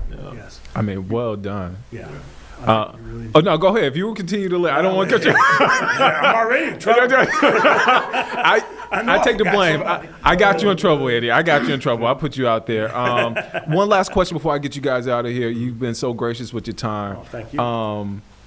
What do you hope people learn or take away from this film when they watch it? What do you hope they take away? Well, from my viewpoint, I hope they enjoy the film, first of all, and that they see an authentic event that happens and they can relate to it. And then the second part of that is I hope it enlightens folks so much that we can do more of these, because we're actually a fledgling company here, but we're intent on trying to make a difference. Yeah. And so hopefully this will be a start. Yeah. I mean, apart from the message that we really want to push out through the film, we also want to create connectivity. We want togetherness. Charlotte is fun. We want to share love, right? It's the universal language. So we really want people to come out, connect with us. Let's have conversation. It's a beautiful evening, red carpet, food, drinks, music, and movie. I mean, what else do you want? All right, so yeah, we're coming out. Everybody come, let's connect and build this community with love and kindness. Yeah. And then I'll just piggybacking off of that, I'll just say I think main theme is just remembering the love of money is the root of all evil. Yes. You have to be able to take that away at the least. Oh and man, you gonna drop that on payday? Right. Come on. I know. It's a great day. It's a great day, but we can't get too attached to it. It's gotta go. It's gonna come back. People looking at it like, man, I just got my paycheck, man. Wells Fargo sent me the notification. Where you going? Right. But I do also want to say, like Tunde said again as well, just seeing the different sites and just areas that we filmed around Charlotte, recognizing the beauty that we have here in the city. Again, like I said, as a hometown kid, I always rep the city, no matter where I go. Again, it may have been different 15 years ago. It might have been tough to say, but at this point now, I think I want you to take away that beauty that Charlotte has and understand that, we have a great place that we call home. Just love it, nurture it, and let's continue to work together to just make more projects, support each other, and just continue to grow. Man, Charlotte is a beautiful city, man. A beautiful city. I appreciate y'all, man, for what y'all doing. Don't be a stranger. Come back. You're welcome back anytime. Just let me know. Andy knows. I'll respond back fast to email. I got back. Oh, man. Don't want to miss it, man. This Saturday, March 21st, on the campus of UNC Charlotte, Devil in a Sundress premiering. Man, you don't want to miss it. What, tickets still available? Yes. The doors open at 5. Okay. The reception starts at 6, and then the premiere at 7. Okay. In the McKnight Auditorium on UNCC's campus. Oh, man. See, you got it right here. The ticket's still available, so no excuse to miss it. Man, again, thank you guys. I think you can buy tickets online. You can buy tickets You can online? buy online, and also you can buy, at the venue. So no excuse. No excuse. All right. We got Andy, Tunde, and Solomon here in studio. Thank you guys, man. Again, thank you. Let's head to break. We'll be back here in just 2 minutes here on Live Impact News on WCNC Plus.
All right, welcome back here on Live Impact News on WCNC Plus. I'm Nick Soderman. Man, great interview with our guys there. Lovely, fantastic time.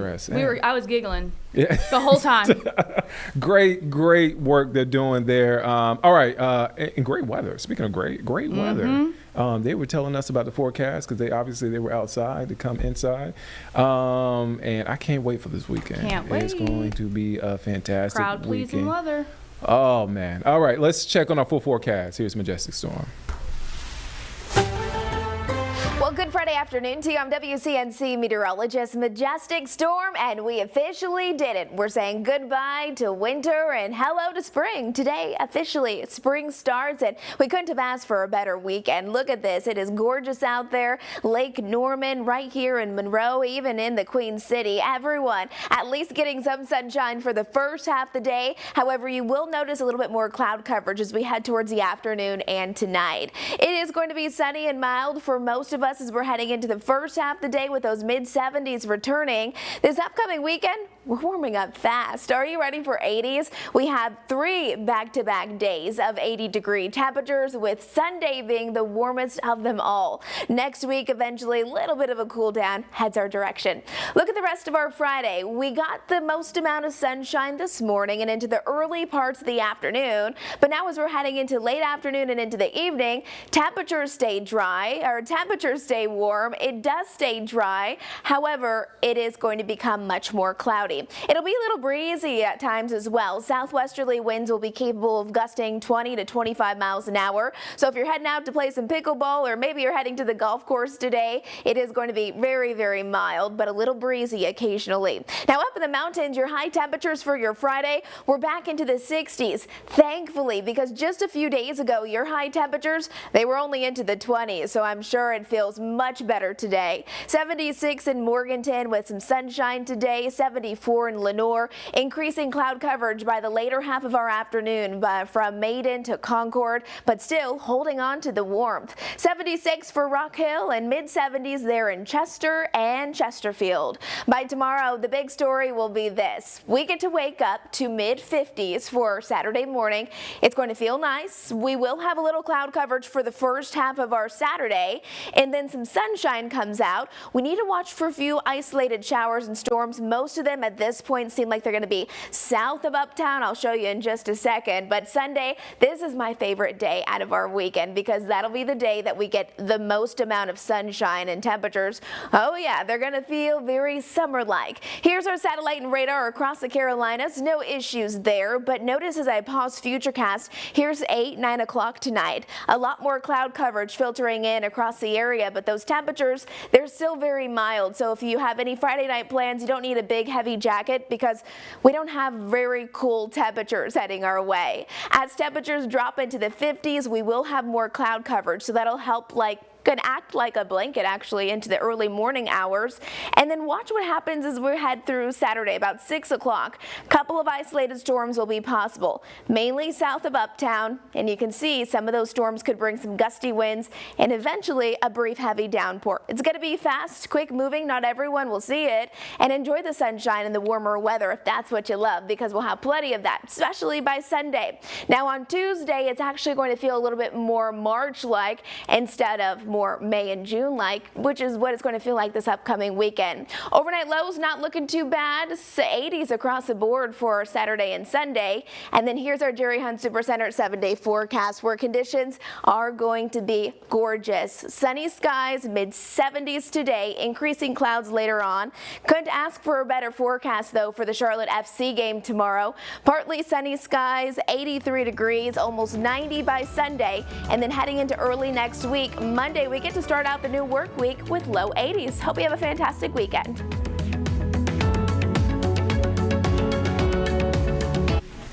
Man, that's a beautiful shot there, because it's a beautiful day outside. It's nice. It's not one of those days like Tuesday where it was sunny outside and it was really cold outside. When it was cold? No. It's actually a beautiful day outside. Yeah. Go enjoy it.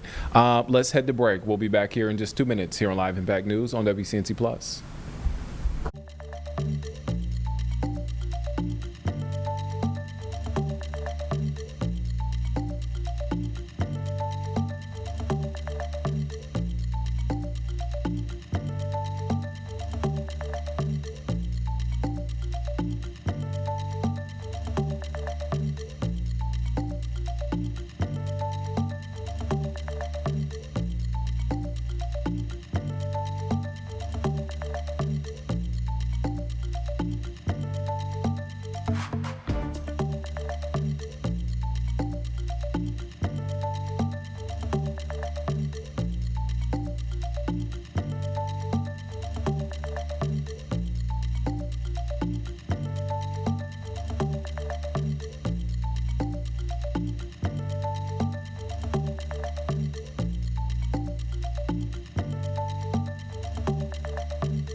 Welcome back here on Live Impact News on WCNC Plus. I'm Nick Sertivant. We want to head now to Burbank, California, where we've been bringing this to you throughout the afternoon, but Senator Adam Schiff hosting a hearing on American film production.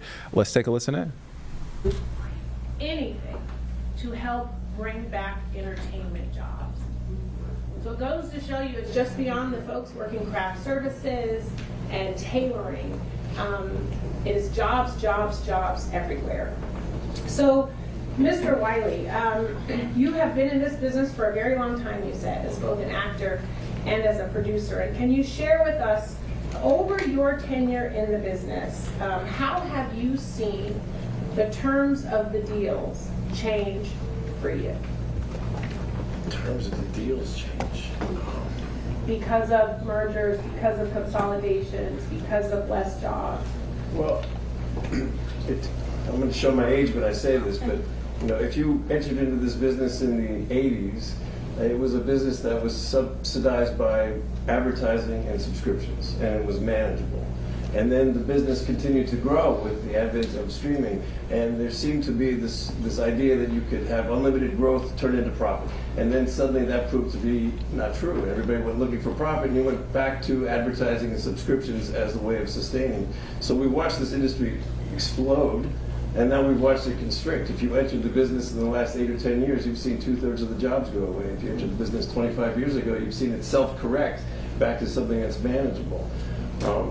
There's only 2 ways to pay for this content at the end of the day: advertising and subscriptions. And we tend to kind of reinvent that wheel every 10 or 15 years, but it comes at the cost of labor. Usually these consolidations are really great for shareholders and not usually great for the labor force. So that's the sort of arc that I've experienced. But these tax incentives are significant. I'll share an anecdote from an executive producer I worked with years ago named Dean Devlin, who took advantage of the Oregon tax credit the first year it was offered to take a show called Leverage up to Portland. And he paid out all of his per diem that first season, all the cast and crew, in $2 bills, which was cumbersome and annoying and confusing, and nobody liked it. But a year later, when that tax bill came up for renewal, Dean went to testify in front of the State Department, and at the Capitol asked if anybody had seen a $2 bill that year. And if they had one in their wallet, would they hold it up? And several people in that room did. And it was like putting a contrast dye system into an X-ray. You got to see exactly how that Hollywood money bled into that economy.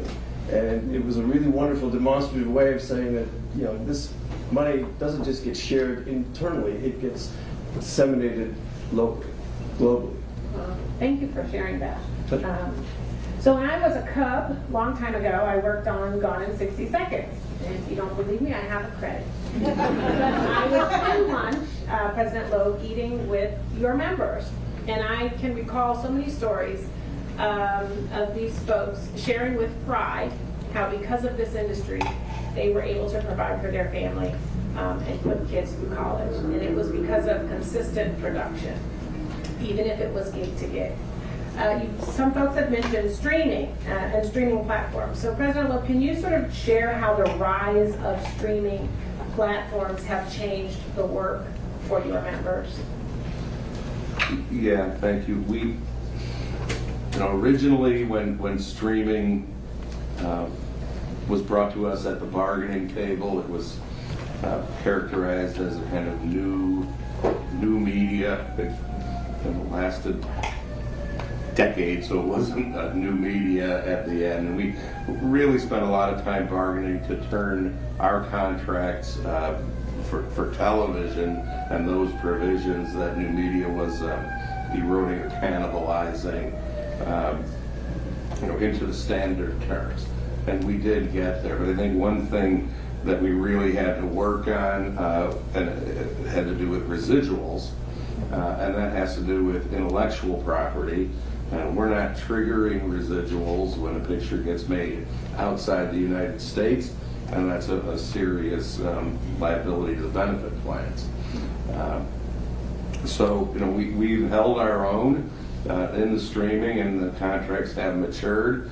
I think we did very well in the last cycle, but it's really about the work and the triggering of those payments for security to the members.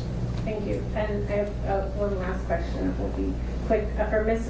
DeLuca. So, Paramount bought BET and then kind of sold it all off and gutted it. And as an African American woman, for me, that's sort of one of the premier platforms for Black storytelling.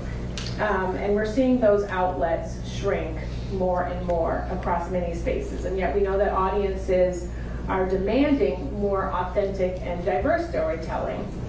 And even though many still report feeling misrepresented. So are you already seeing this squeeze play happen for independent and diverse creators? And if so, can you share what that is looking like? Absolutely. You are correct. When big media companies merge, there are fewer places, especially for independent films, to be bought or shown. And just learning actually what it's like to be an independent filmmaker, bringing their film through a marketplace, it in itself is very complicated. But to just give you a sense of that, there were filmmakers who were award-winning films or nominated for Oscars. All right, so that is that hearing there in Burbank, California on American film production. Let's come back out here now and let's head to break. We'll be back here in just 2 minutes here on Live Impact News on WCNC Plus.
Welcome back here on Live Impact News on WCNC Plus. I'm Nick Sturdivant. So more families in Gaston County will soon have an easier way to buy fresh food. Starting next month, several farmers markets in Gaston County will begin accepting SNAP benefits.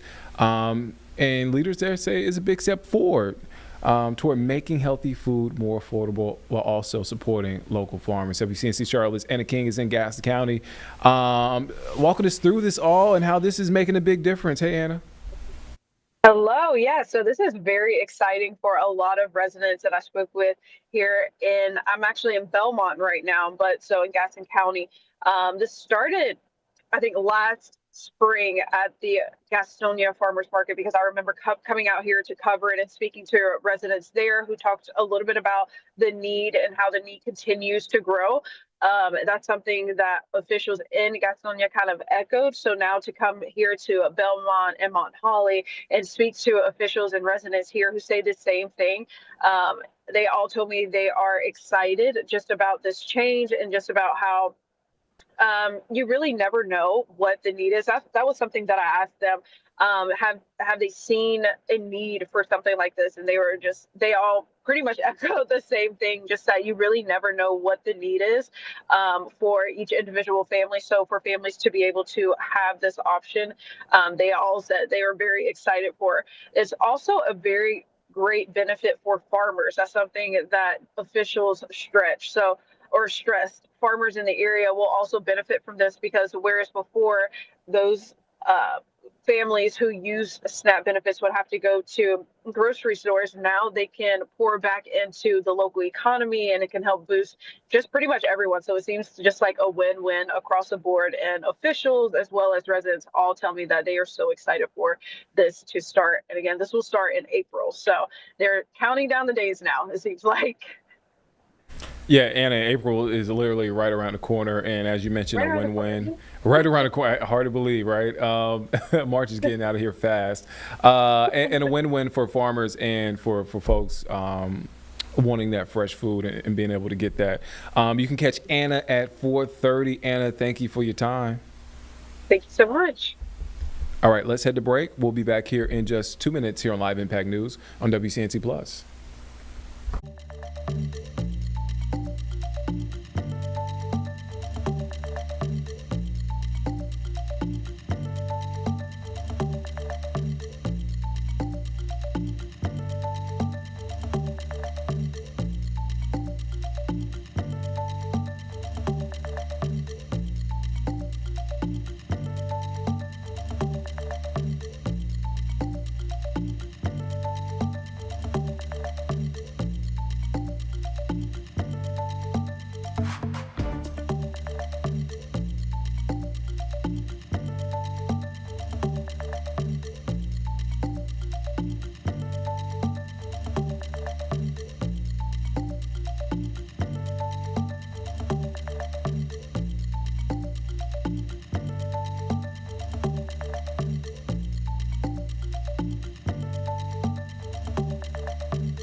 Welcome back here on Live Impact News on WCNC Plus. I'm Nick Sertivant. We want to head back to Burbank, California, where a hearing is happening right now promoting American film production. That is actually actor Noah Wiley from most recent show, The Pit, speaking at this hearing. Let's take a listen in. And a new paradigm will be created, but artists will always make art, and if you're committed to doing it, you should always try. We're very grateful for your commitment and the excellence you bring to it. Representative Friedman. Thank you. I don't know if we're having closing statements or not, but I will just say one thing about the tax credit. I'm glad that we talked a lot about it today, because we know that it's worked in California. It has brought production back here. People are working now in Los Angeles who weren't working a few years ago. And so we know it works. We know how important this is, and we can do this nationwide. We have enough states that understand the importance of this production that we can get this done, and I'm determined to work on that. And I also want to say for people who might be a little cynical that we give tax credits to many industries. Hollywood is not asking for special treatment, whether it is computer chips or the energy sector or R&D for pharmaceuticals. This is something that is standard in the United States across industries that we have determined that we care about and that have a benefit for jobs and also for something greater in terms of our nation. And Hollywood and its ability to tell the story of America is something that's worth saving. And so I'm hoping that we, have the support, but it's something that I know that Senator Schiff and I and many of our colleagues are determined to get done for Los Angeles and for the nation. And I do have a question for Mr. Acosta, and I really thank you for being here with your years of experience in the news industry. Is what's happening now from the Trump administration and their very outward attempt to go after news media that they feel is unfriendly to them, is that something that is typical and normal? I think sometimes we hear from them that the legacy media has always done this, that they're somehow freeing them up. Is that your perspective? Is there anything normal about this? No, there's nothing normal about it. And to borrow some medical terminology from our colleague Noah's show, I mean, the patient is on the operating table right now and is in critical condition. And my concern is that if we keep going down this road, it's going to be lights out for the news in this country, for the truth in this country. Just this morning, Donald Trump was praising Brendan Carr, the chair of the SEC, for going after what he calls the fake news in this country. And I happen to be the reporter who he called fake news. He originally called me fake news back at a news conference in 2017, and then later the enemy of the people. I wear those labels as a badge of honor. But folks, we are not going to be in a good place in this country if we turn the press, if we turn journalists in this country into the enemy of the people. As I like to tell folks, we are not the enemy of the people. We love the people. We want to tell their stories, just like the storytellers who are here today. We're defenders of the people. Folks who say, "Oh, this is because you're a liberal hack." That's why you're saying these things. This is not about Democrat or Republican. I don't think the problem today is left versus right. It's truth versus lies, and we cannot give into these lies. And my sense of it right now is that we are heading down a path that we're not going to be able to come back from, and that's why we need to have media options that are not controlled by the wealthiest and most powerful interests of this country. They need to be controlled by the people. They need to be led by the people. One of my favorite options there on the media diet is public broadcasting, PBS and NPR. I'd be remiss if I didn't give a shout out to my friends in public broadcasting. Donald Trump, on that Truth Social post that I put up there, he celebrates defunding PBS and NPR. In Washington, Senator Schiff's familiar with the station WETA, which is the local PBS station. They only can afford to do a newscast, the PBS NewsHour, 5 days a week. They had to cancel the weekend edition of the PBS NewsHour.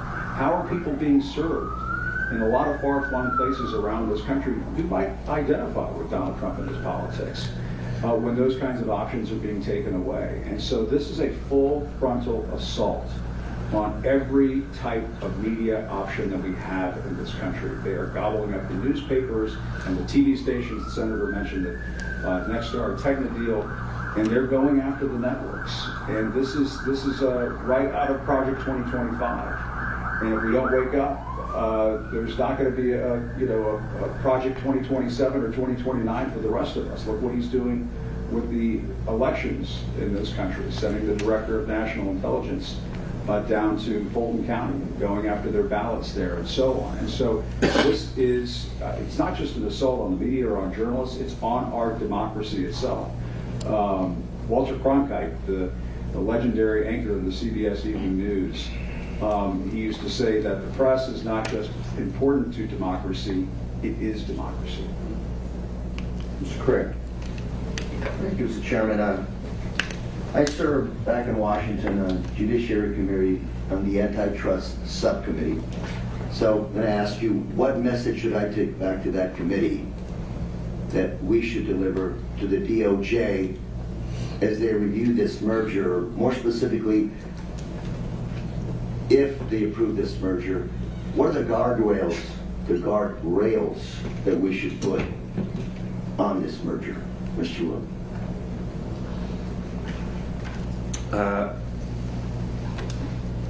I think that certainly the comments about the media, that voice needs to be protected, however that pans out. As far as the merger is concerned and redundancies, I think that we should require specifics, and that promises of production and jobs are hollow without them, and I think they need to be held accountable to the promises that they make. I don't know how technically. Guardrails on this merger? To me, if this merger goes through, the guardrails are gone. And perhaps we can't stop it at this point. I mean, it seems to me that the fix is in when it comes to Brendan Carr over at the SEC. They have made a very real and concerted effort to trying to create a Putin-style, Orban-style, government-dominated, I call it, state compromised media in this country, where the executives of these television networks are breathing down the necks of the news executives of those networks, who breathe down the necks of journalists at those networks to be careful about what you say and how you report the news. I was telling the senator before I came out here today, when I covered Barack Obama's second administration, and I never recall anybody, any executive, any editor ever telling me, hey Jim, lay off of Barack Obama, lay off President Obama. But I will tell you, when Donald Trump was president of the United States, it was a different attitude. And there were concerns that, hey, are we going too far with this? Are we going too far with that? Didn't always happen. There were certain executives who certainly had my back and others who didn't. But we can't have a situation like that in this country where the government can have that kind of effect on journalists. Journalists should have the freedom to report the news as they see it, call balls and strikes. And this administration does not want that. They want those guardrails to be gone because they want to control what we consume in our news every day.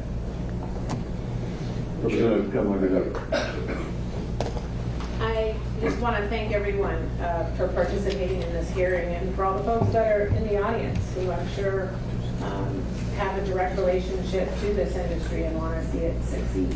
And thank you to the witnesses for sharing your stories. My question will be for Ms. DeLuca. We know that with these kinds of mergers, with this shrinkage that we're seeing in this industry, with the shrinkage that is so large, we know that it doesn't shrink evenly. And so certain voices will be left out. If you could just leave us with a little bit of hope, one or two things. Yeah, you have the hope.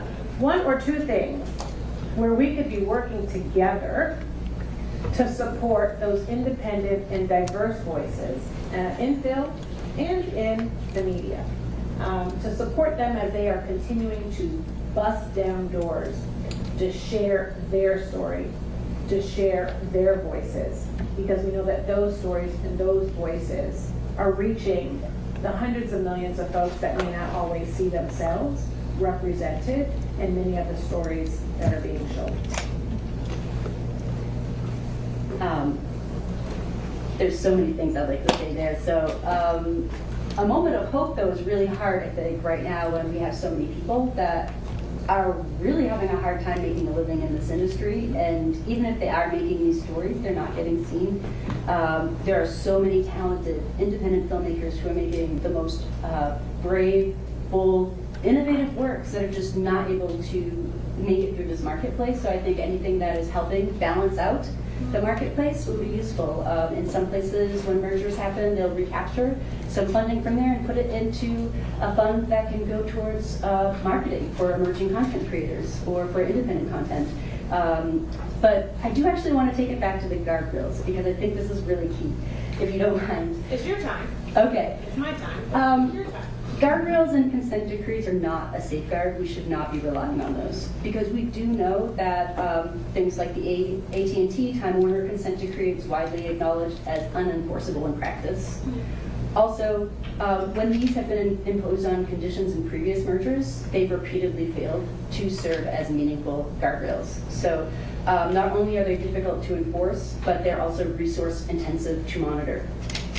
And also they're ineffective at preventing harm to competition, workers, and independent businesses. So rather than stopping the anti-competitive outcomes, it's really, they function too much as a mechanism that just allow the consolidation to proceed, which we really would not be in favor of. So I just wanted to leave with that, just so we know that we don't think that that is an option, especially because the harms that we've outlined in our testimony are really structural in nature, and they really won't be adequately addressed through behavioral commitments or post hoc enforcement mechanisms. So I just wanted to mention that. And Mr. Chairman, if I can, I just want to ask a quick follow-up, which is, if not this, then I want to hear from you what would work possibly. So let's talk later on. Thank you. Amazing. Thank you to all of our witnesses for your testimony today, and to my colleagues for their participation and their deep work and thought on this issue. These are great jobs. We want to keep them here at home. From my point of view, ideally here in California, but we certainly want to keep them in the United States of America. It's really not rocket science how we do that. We've largely drafted the federal tax credit legislation. It needs to be bipartisan, and we are working to gather bipartisan support for this. These are jobs in blue states and in red states. These are good American jobs. We are enormously proud of what this industry does and the degree to which it contributes to the cultural uplifting and output of America and our cultural influence around the world. We treasure and hold sacred our First Amendment and want to ensure that we have an independent media that speaks truth to power. I will say the challenge right now on that issue goes well beyond the media. It is a broad effort at censorship of every institution. We certainly see it in the media with media consolidation and, as you point out, Mr. Costa, potential domination. But we see it in attacks on the free speech and academic freedom at universities. We see it in efforts to tell law firms who they can represent and who they can't represent. We see it in efforts to tell companies who they can hire and who they cannot hire, who can sit on their board and who cannot sit on their board. We see it in efforts to intimidate the legislative branch. It is really across the whole of government. And nothing short of a concerted effort to push back on that is going to be successful in warding it off. Now, I have great optimism in this country. I think we're going to get through this difficult time. I think sometimes when you're in crisis, and we are in crisis as a country, it's hard to see how it ends, and sometimes it's even hard to see if it will end, but this too shall pass. But what we do right now makes a big difference. We need to deeply scrutinize this merger with all of its impact on jobs, on production, on theatrical release, on the whole theater economy, on the First Amendment. And this is part of that necessary oversight. All of you have added greatly to our understanding of the real human impacts of what we're discussing and debating. We'll take this back with us to Washington and see if we can put these ideas and thoughts into action. But thank you for helping inform the debate. Thank you for the great work you do every day. And with that, we are adjourned.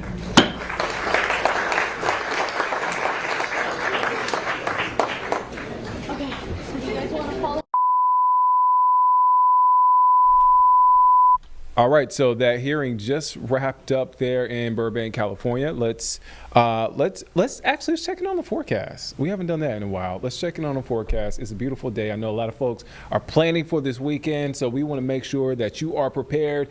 And by prepared, you want to get the sunscreen and have it handy. Let's take a listen into meteorologist Majestic Storm.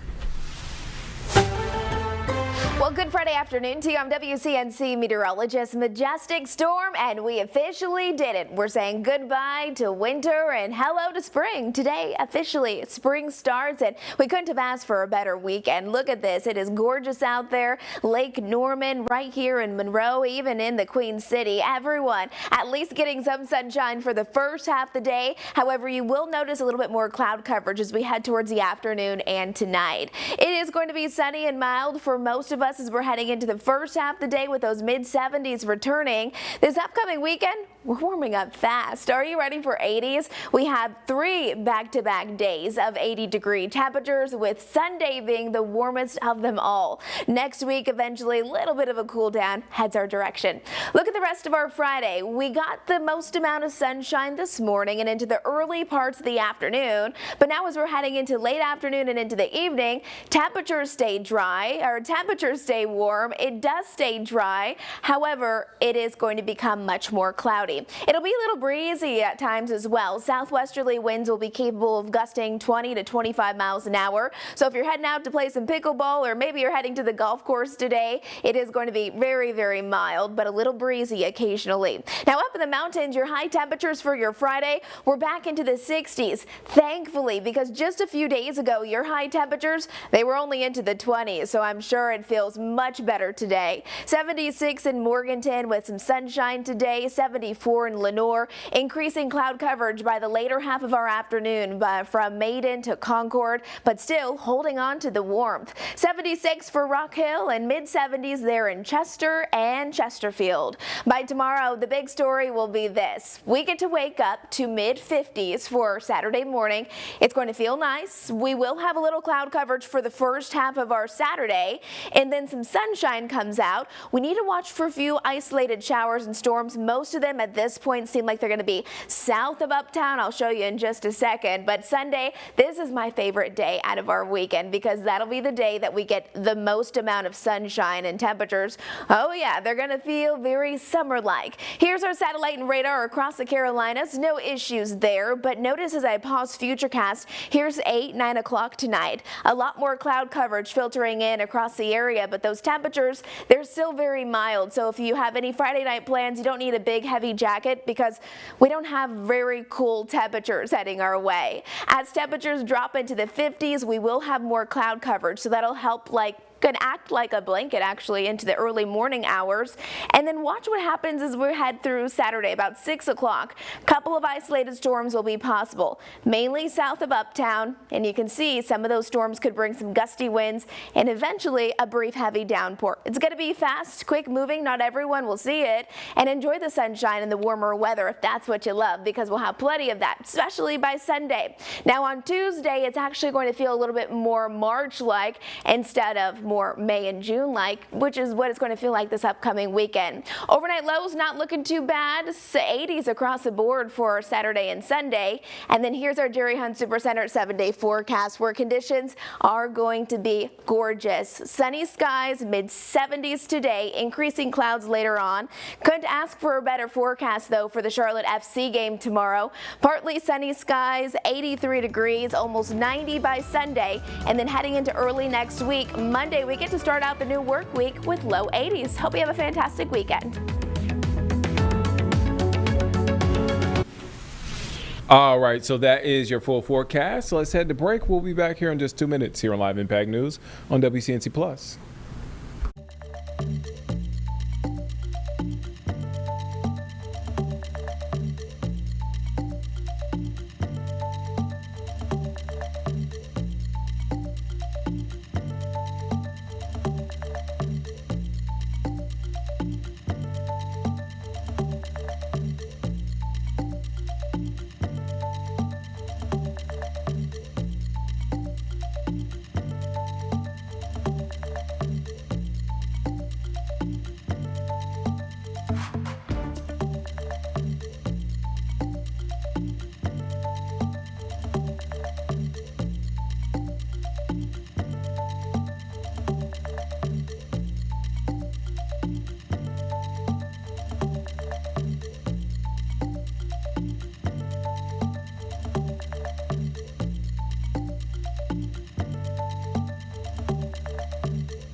Hey everyone, welcome to WCNC Plus here in the Impact studio. Obviously, we have an action-packed hour for you, but we have a live event happening right now. The Secretary of Commerce and Energy Facilities Tour is ongoing, where we expect the president to speak. I think he's approved the first 3 projects of this facility. It's been under Japan's $550 billion investment that they've made to the commitment of the United States. Of course, it's a historic trade deal. You've heard the president discuss much of it, and I think a lot of this came from the Prime Minister's visit just yesterday to the White House. So let's go to this live and learn more from what's happening. Thank you. Back then, construction was an astronomical feat. As Rich just said, at the peak, it employed over 25,000 workers. 2 years later, in 1954, the plant began primary mission, which was using the gaseous diffusion process to separate uranium isotopes. The scale of the project was simply staggering. The 3 main process buildings cover nearly 100 acres, or imagine 75 football fields of floor space under roofs. Peter Kiewit and Sons was a contractor back then, and they delivered the building, or buildings, the whole plant, 25% below budget and 6 months ahead of schedule. Try doing that today. To keep the compressors running, the plant consumed massive amounts of electricity. In fact, it was the largest power draw in the world when it was in operation. At one point, it used roughly the same amount of power as the city of Los Angeles. During the operations, the A plant employed about 800 workers and was an economic engine for the region. For nearly a half a century, the plant operated 24/7, and I met some of you in the audience earlier that actually worked here when the plant was still operating. Its history is split into 2 main chapters or missions. First was for national defense. Initially, the plant focused on enriching highly enriched uranium for nuclear weapons and the Navy nuclear propulsion program. And second, it was for energy. Over time, the mission shifted towards low enriched uranium to fuel the growing fleet of nuclear reactors lighting homes across the globe. As technology evolved and the Cold War faded, the aging gaseous diffusion plant became too energy intensive to compete with the modern centrifuge technology. So in 2001, enrichment operations finally ceased, and then the story of the A plant has shifted from production to decontamination and decommissioning. Today, approximately 2,400 workers, many of you represented here today, are still on site, safely, carefully dismantling the massive structures and cleaning up the environmental legacy behind. The Portsmouth gaseous diffusion plant was a silent warrior of the 20th century. It provided the teeth for national defense and the fuel for the atomic age. As we look towards the future of the site, we honor the thousands of workers that labored here in these Ohio hills and helped shape the course of global history. That brings us to today, where we are gathered to break ground on a new project of equally historic scale that will provide generational jobs and economic vitality once again to the surrounding communities. Thanks to President Trump and Secretary Wright's visionary leadership, challenging us to think big, just like the tent we're in today, we are embarking on the next era of American dominance. That dominance starts by significantly increasing electrical power production as a catalyst for reindustrialization. To provide context, the 10 gigawatts of new power generation that was just mentioned is 4.5 times the electrical output produced by the Hoover Dam. This positions Piketon as the epicenter for technological advancements in artificial intelligence and data-driven scientific and engineering discoveries. AI data centers are the factories of the modern digital age. As a builder at heart, I see land as it can be and not what it is. I see a bright future right here in Southern Ohio, the new leader in innovation and economic vitality. This time, instead of the power of the atom, the power of gas generation will produce electrons that data centers on this very site will turn into extraordinary intelligence to advance human flourishing. You, the community members and the workers here, should be extremely proud of the vital role you played in America's national security and the role you'll continue to play in the next chapter of unleashing American ingenuity and prosperity. Finally, projects to this scale just don't happen by accident. It takes vision, leadership, and a team to seize an opportunity to make it a reality. I want to start by thanking my DOE team for supporting this revitalization effort, starting with Joel Bradburn, who was the site manager here at one point, and his visionary leadership, who saw the potential reuse of the site, and Ankur Bansal, a senior advisor, partnering with me on the AI Data Center Initiative. I also want to thank Rich Hosfeld, the co-CEO of SB Energy, for his leadership and vision in pulling this project together in short order. I don't think Rich sleeps because I could text him anytime, day or night, and he would respond immediately. But we're in a very important time in human history, and we're going to win the AI race, and we're going to fuel it with first gas generation, and the future of nuclear renaissance will happen. But most importantly, I want to thank Masa-san of SoftBank for dreaming big, committing significant amounts of capital to this project, and leading this historic endeavor. I'm looking forward to seeing you during the construction progress this summer and being here with some really big scissors to cut the ribbon 2 years from now on the first AI data center. Thank you very much.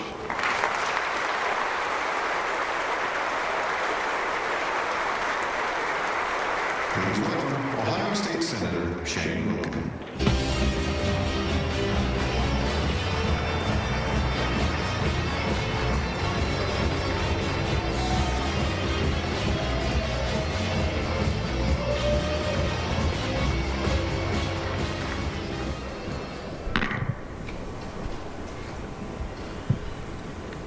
They reminded me I may want to adjust the mic down so I can, so you guys can hear me. But good afternoon. Who's excited?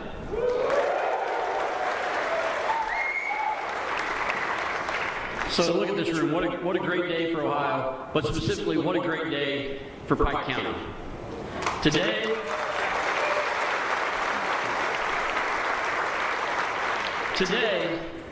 we're not just turning over dirt, we're turning a page. For generations, the people of Southern Ohio have shown resilience, grit, and pride in their communities. In fact, all of us know the Cold War was won right here at this site.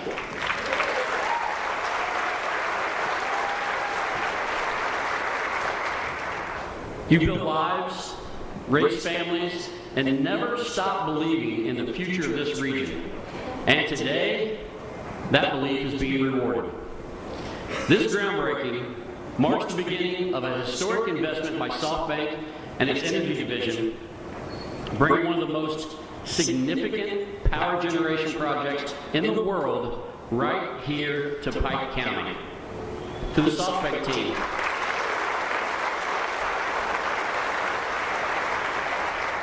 To the SoftBank team, thank you.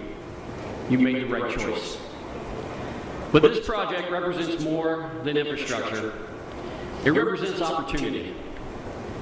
Opportunity for thousands of workers who will help build this facility. Opportunities for families who will benefit from stable, long-term careers. Opportunity for schools, businesses, communities that will grow alongside this investment. And perhaps most importantly, it represents confidence. Confidence in Ohio, confidence in Piketon, but most importantly, confidence in each and every one of you that will build and work at this facility. It's the confidence that shows Southern Ohio is ready to lead in the next generation of American energy. Now, in the essence of time, instead of calling out everybody that had things to do or had important roles in this, I just want to thank our local partners. I want to thank the state officials that I see seated. I want to thank our feds and our utility partners as well. But I would be remiss if I did not recognize the leadership of President Donald Trump, whose administration prioritized American energy independence and helped foster the kind of international investment that made this project possible. And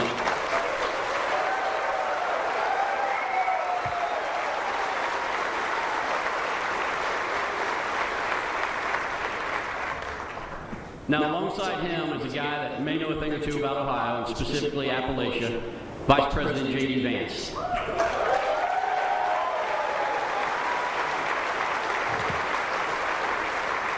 Vice President Vance has been and remains a strong advocate for communities like Pike County, places that deserve investment, that deserve growth, and deserve a real shot at long-term prosperity.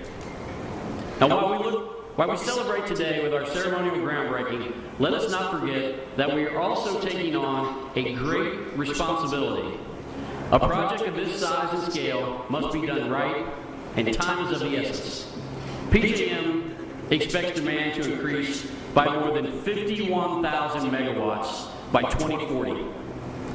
So a 9,200 megawatt power plant represents nearly 20% of that expected demand increase, and will support grid reliability going forward.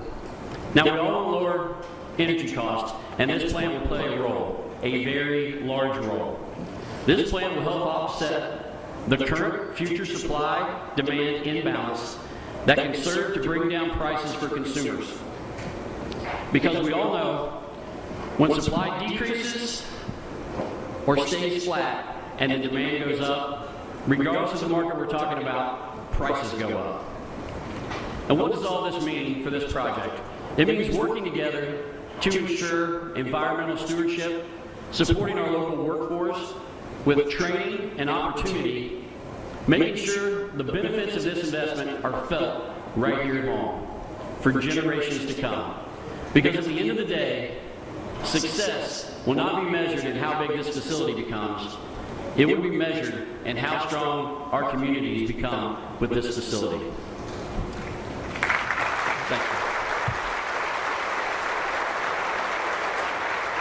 you. In closing, let's recognize what this moment truly represents, a new beginning, with much work to come and a renewed sense of pride for our entire region, and a future that is being built right here in Pike County. Southern Ohio is prepared and ready to lead the charge of American energy independence. This starts today, right here and right now. Let's show the world once again what Southern Ohio can do. Thank you.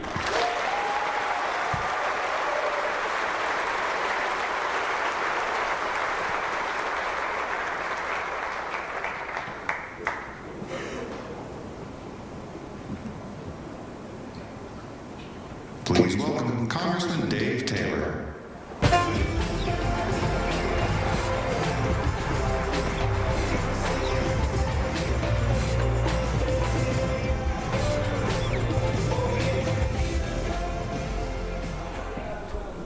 Who was out here? How awesome is this? How long have we waited for this? This is incredible. I'm so glad to be here. Many of you probably don't know me because I'm new to this, but I am very proud to be the United States Congressman for Pike County, and I'm honored to be here with you all today. Thank you.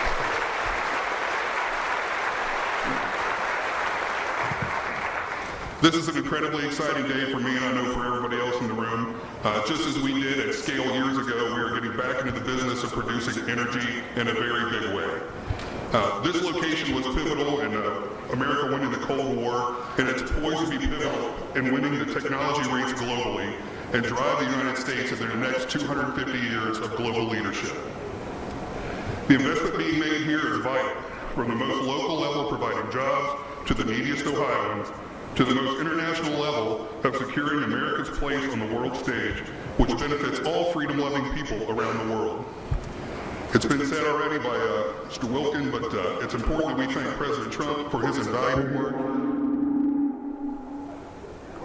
Sorry, Shane, what would you do to me? For President Trump's invaluable work in getting this project done, Special thanks to Secretary Wright and Secretary Lutnick for being here today and the incredible work they've done. And also, of course, the amazing people at SoftBank and SoftBank Energy. And last but certainly not least, the fine Americans, the fine Ohioans, the great Pike County folks that are going to get this job done. Thanks.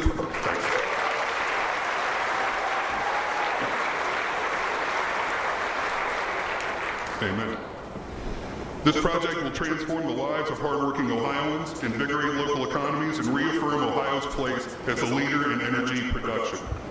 I look forward to working with Senators Marino and Husted to ensure the success of this project, and I know they'd be here with us today, but they're in Washington, D.C. doing the hard work of reopening the agencies that keep us all safe in these very dangerous times. So respect their work. They've been an amazing team, and we wish they were here, and I know they wish they were here as well. I thank you all for having me here. I can't tell you how excited I am for all of you. I'll be out here keeping close tabs on this and doing all we can on the federal side to make sure this is a complete success. God bless you all. God bless America.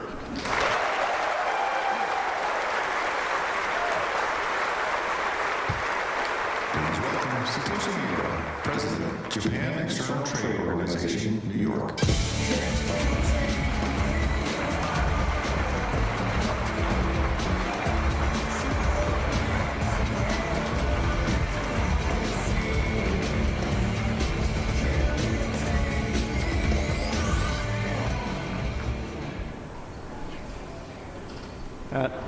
Ladies and gentlemen, distinguished guests, thank you very much for inviting me to today's very special ceremony.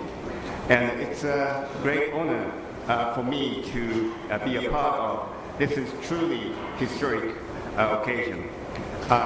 First of all, let me express my sincere congratulations on the official launch of this project and today's groundbreaking ceremony.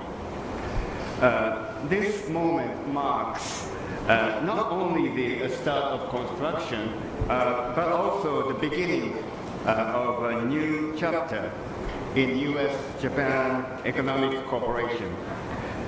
This project is especially meaningful because it represents one of the very first tangible outcome of the U.S.-Japan investment agreement.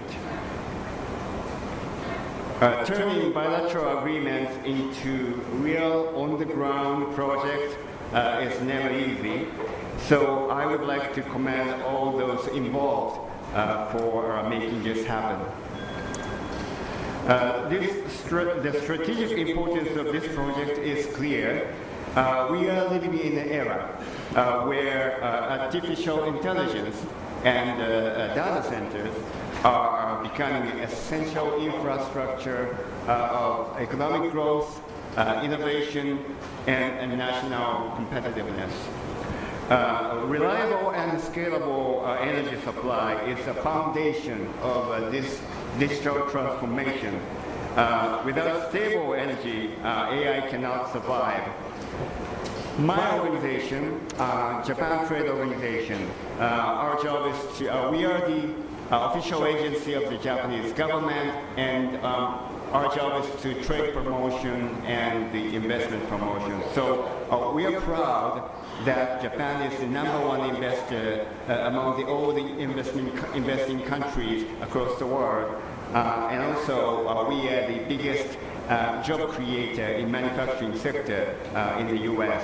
And here in Ohio as well, there are roughly 270 companies there. And so in terms of the number of companies, Japan is again the #1 investor in Ohio.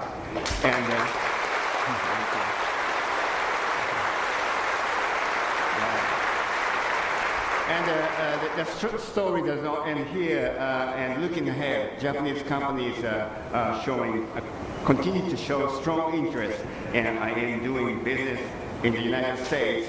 And JETRO is committed to help those Japanese companies to come here and invest more in the United States.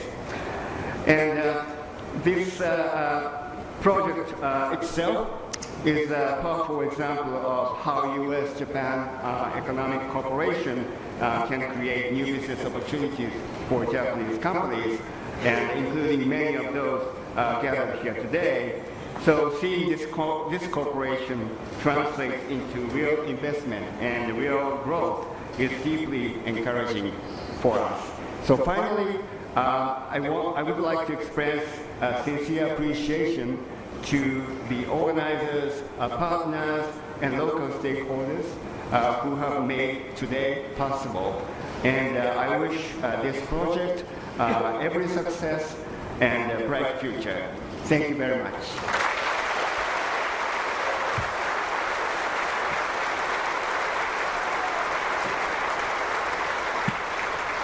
Please welcome Mark Ryder, President and Chief Operating Officer of American Electric Power, Ohio.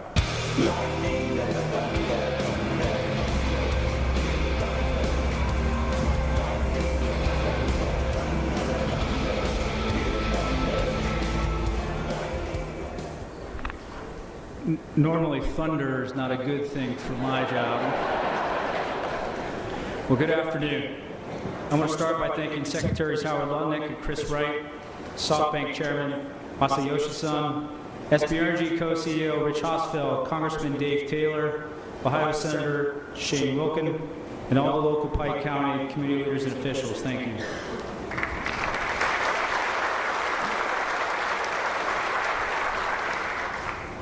Obviously, this is an exciting day. This site has a storied history providing critical support for both national defense and energy security. And today, we are adding a new chapter to that story. SB Energy's investment here in Piketon is historic. And together, we usher in a new model for how to align new infrastructure costs and investments for technology campuses.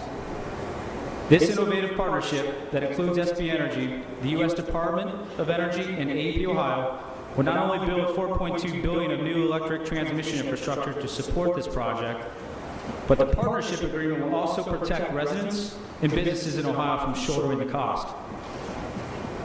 SB Energy is committed to paying for all of the new electric transmission infrastructure required.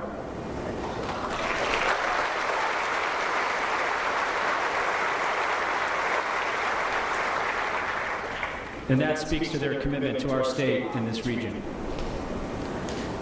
From 1920 until the early 2000s, energy executives thought in terms of megawatts. From 2010 through 2020, many changed their thinking to kilowatts, as electric use was flat, or in many places declining. Now, we think in terms of gigawatts. We're navigating a generational supercycle, trying to thread the needle between executing on our obligation to bring electricity to all customers who need it and ensuring the costs of that electricity are divided fairly. This new data center campus is a significant electric infrastructure investment. When we are done, it will bring 10 gigawatts or 10,000 megawatts of power to this historic site. And for context, AEP Ohio serves 1.5 million customers across 61 of Ohio's 88 counties. When we are done with this project, we will more than double our demand profile.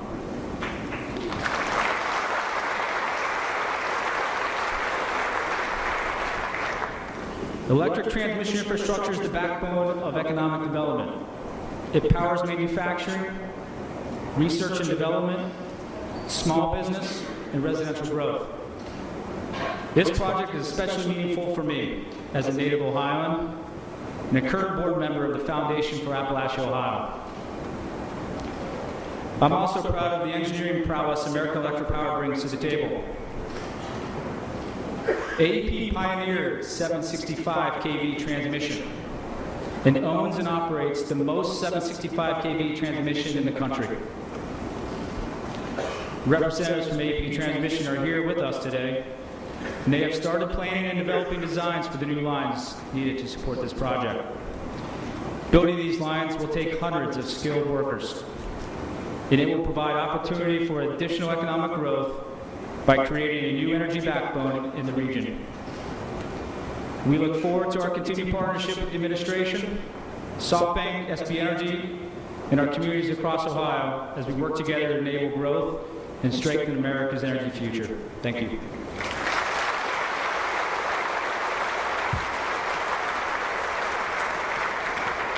Please welcome Masayoshi Son, Chairman and CEO of SoftBank Group Corporation.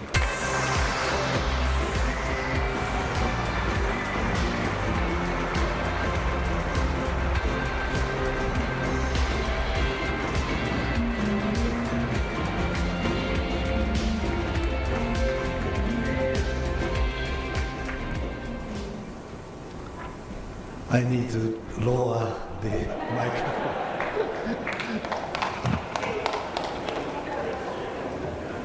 I want you to remember today, for all of you, as a historical day. Why historical day?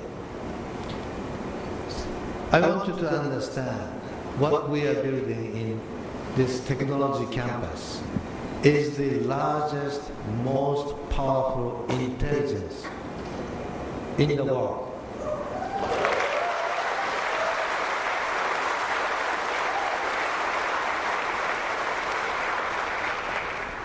Here in Portsmouth, Ohio.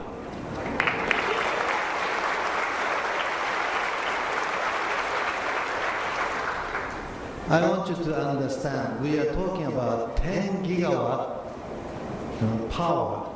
10 gigawatt power to do what? To create the most smartest intelligence of the world, as I said. Let me tell you about the scale. This 10 gigawatt of intelligence is bigger than total artificial intelligence in the world today. In one location, bigger than Google, Amazon, Microsoft, OpenAI, Anthropic, Oracle, everybody added together, of all of the world, all of the company, every model of ChatGPT, right, Gemini, Anthropic, all of this added together, bigger than all of them added together. That's the size we are building here in one campus.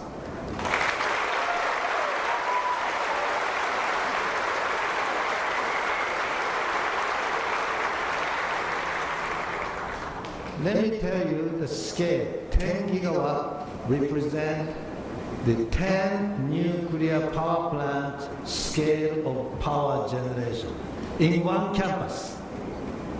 So that's the size we are talking about.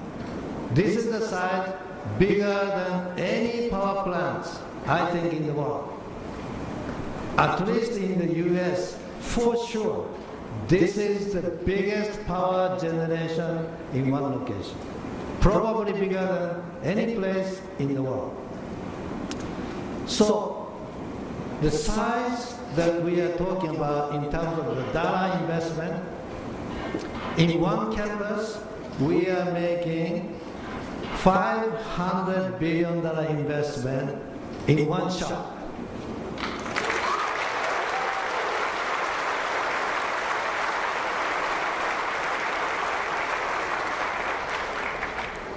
That is the number of investment I have made a commitment to President Trump. The first day he stepped in as the President of the United States last year, as a second term. The first day of his operation in the office, we made an announcement as a Stargate, $500 billion, but that was intending to do many campuses in many projects. But here I said, I changed the word I said. Instead of many locations, many years, total $500 billion as a vision, now we are delivering $500 billion in one campus.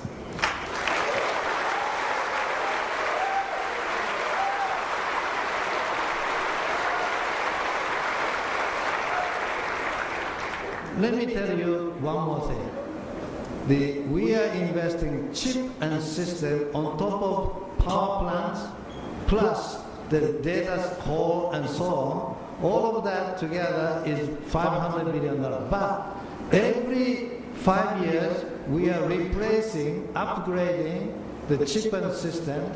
That is additional more than $300 billion.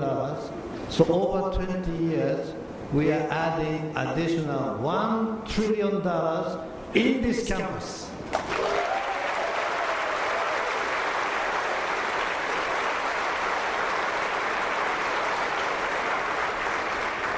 So this is one project that has total of $1.5 trillion. And that will stimulate the whole industry of chip and system, cabling, power, all the related equipment on top of the industry to the medical industry, the educational industry, physics, science, all of the things that we live is stimulated and accelerated innovation with a super intelligence. So this is the center of our super intelligence.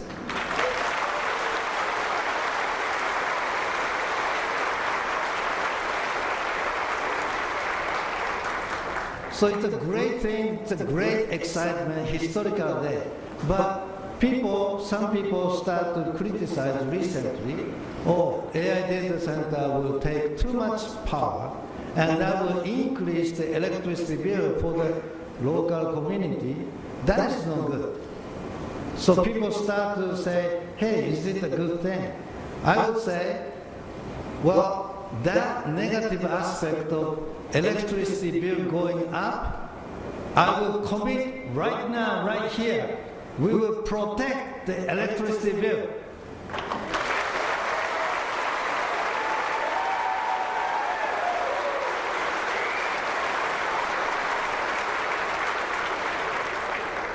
Because we would not take the electricity away from the grid. We would generate entire electricity that we use in our compute by ourselves. We here create a new generation of entire 10 gigawatts. All of the consumption that we use for our intelligence, we generate, self-generate.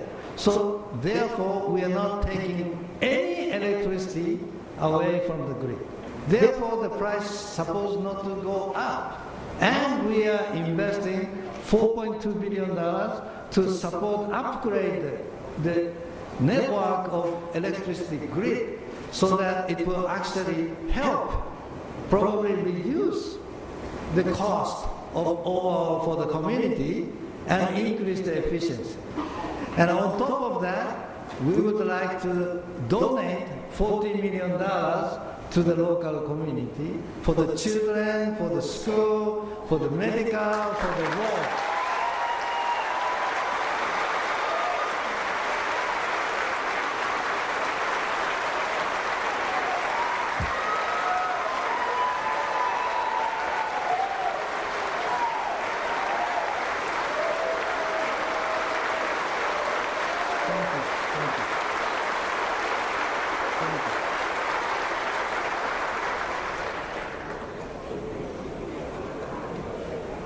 So, I lost my father a couple of years ago because of the cancer, unexpected.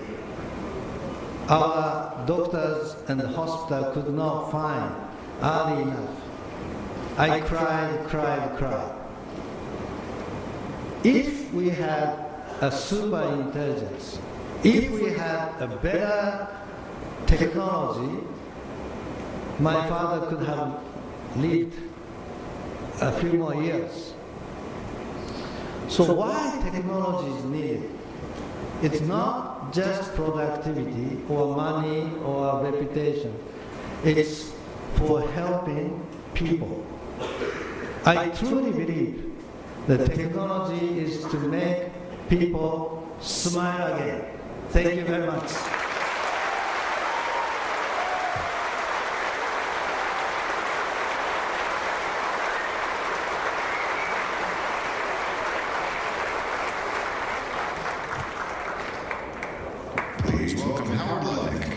United States Secretary of Commerce.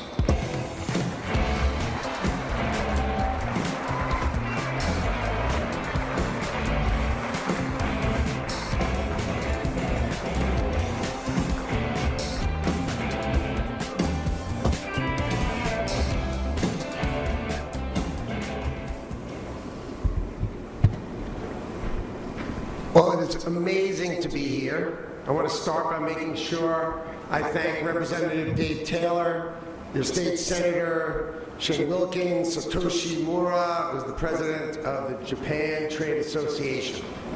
Thank you guys. I really appreciate it. And you're going to meet my partner, Secretary Chris Wright, who he and I have worked together to create this historic project. So today is the groundbreaking of the first project that's come from the Japan Invest America Fund, which was generated by the $550 billion trade deal that I negotiated with President Trump between the United States and Japan. So the United States and Japan.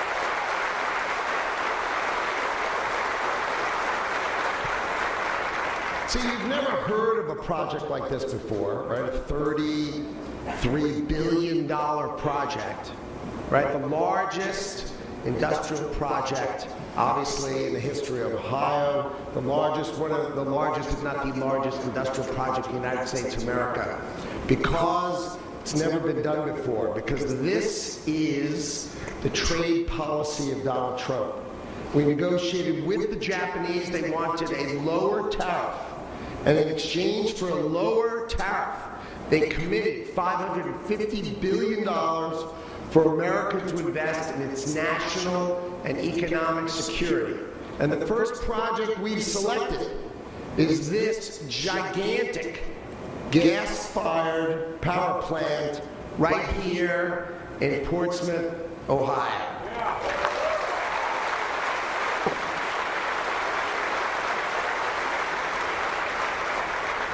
So, you know, we're operating in Trump time, okay? Which means it was just a month ago that this deal was announced.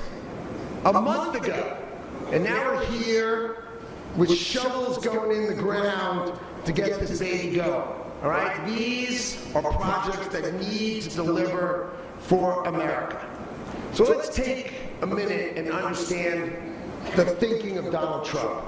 See, NAFTA, you remember the North America Free Trade Agreement, that agreement signed in the early 90s basically gutted Ohio and Michigan and the great industrial parts of our country, because what it did is it opened the borders of Canada and Mexico so our industrial companies would move the production there, break our unions, get cheaper labor, and basically really good for the corporate globalists, but really bad for wonderful American citizens, right? And the key to Donald Trump's trade policy, President Trump's trade policy is crystal clear. It's America first, America's workers first.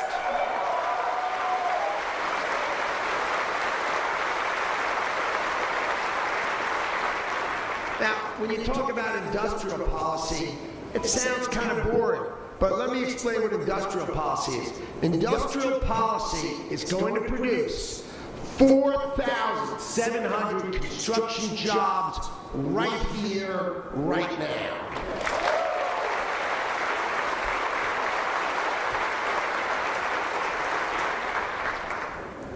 So, you know, I like to, you know, I've heard, you know, Masa-san said this gas-fired power plant is so big, it's the equivalent of 10 nuclear reactors. I like to call it 2,700 wind turbines that only work when it's windy.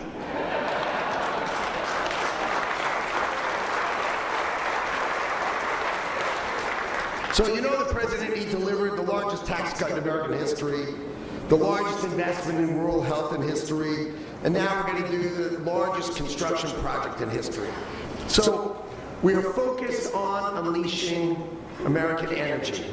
So we, the Japanese government, in partnership with the United States federal government, is financing this project. This is not a project with debt. This is not a project that won't finish. This is a unique model in the world, and this is the first of its kind, right? This will produce reliable, affordable energy in the United States of America. It will drive down the price of local electricity. That is the model of where we come from. We are going to assure you the price of energy is not just going to be stable. The heck with that. We are going to drive it down because you are going to have one of the greatest power generations right here in your backyard. You're going to build it, you're going to operate it, and then it's going to deliver for you lower energy prices, right, for your lifetime. And that is what is amazing about this project.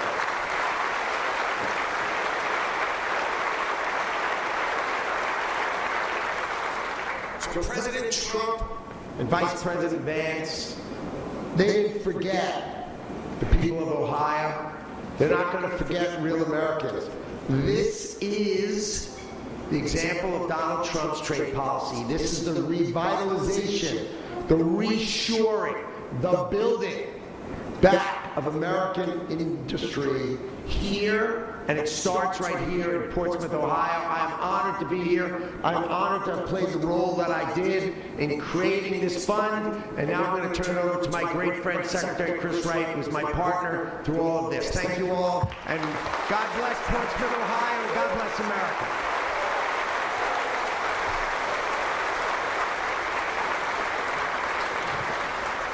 Please welcome Chris Wright, United States Secretary of Energy.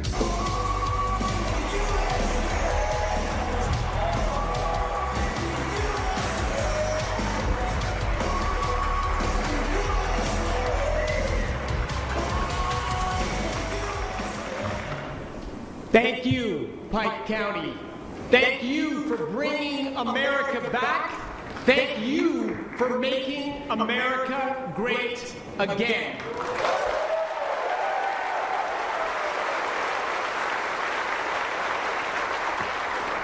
President Trump's agenda is in this room, it's in your hearts, it's in your souls, it's in your community.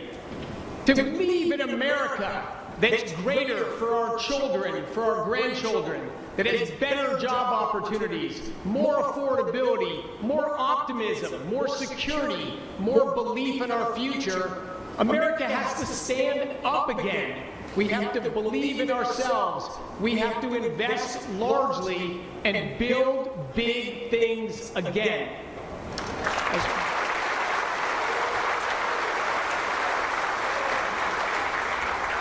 As you heard already, this project, this facility that's going to be built here is bigger than any facility ever built in world history. This is going to be a gigantic factory and ecosystem that will build intelligence, take electricity and turn it into innovation, turn it into opportunity, turn it into medical advancements so that cancers will become manageable conditions as opposed to death sentences. You heard Masa's personal story about that. That intelligence is going to be critical for our national defense. It's going to be critical for our quality of lives. But this is, think of the pivot President Trump made. The previous administration thought success was to tear down big things, take coal plants down, take natural gas plants down, shrink our industry because we were afraid of the future. Tell our kids that they should be fearful of their future, that they should learn to live with higher costs, and that they should understand opportunities may be shrinking, not growing. That's not America. That's not what's in our hearts. That's not the history of our nation. President Trump knew we have to lean in. We have to believe in America. We have to make big bets. We have to grow. We have to We have to change if we're going to continue to lead. I'm so proud of his leadership. I'm so proud of Secretary Lutnick before me. And I'm incredibly grateful for our tremendous partners with both the government of Japan and SoftBank, just a giant technology pioneer that believes in America, that believes in Ohio, and that believes in Pike County.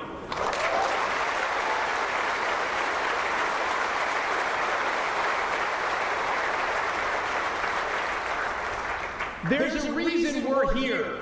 There's a reason all of us didn't travel out to San Francisco, California. There's a reason. This is a community with strong, hardworking people that want to build America back, that believe in this country, that want to leave this country better, stronger, with more pride and more optimism in the future than when you arrived. You can't do that everywhere. These giant projects, there's communities that are going to work, and there's communities that aren't considered. There are still states that don't want to build new things. They don't mind imposing higher costs. They're not optimistic about the future. All right, folks, we're going to take a quick 2-minute break. We have Nick Carboni in St. Louis, Missouri on the other side of the break following Queens University. We'll talk to him soon. We'll see you in 2.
All right, folks, welcome back. We're going to go to St. Louis, Missouri here. Queens Royals men's basketball is what we're talking about tonight. Queens University, man, they have had a season, and they are taking on the number 2 ranked, or the second seed, I should say, Purdue Boilermakers tonight for the first round at 7:35. Going to bring in Nick Carboni. Nick, an exciting game tonight. We are ready for it. What about you?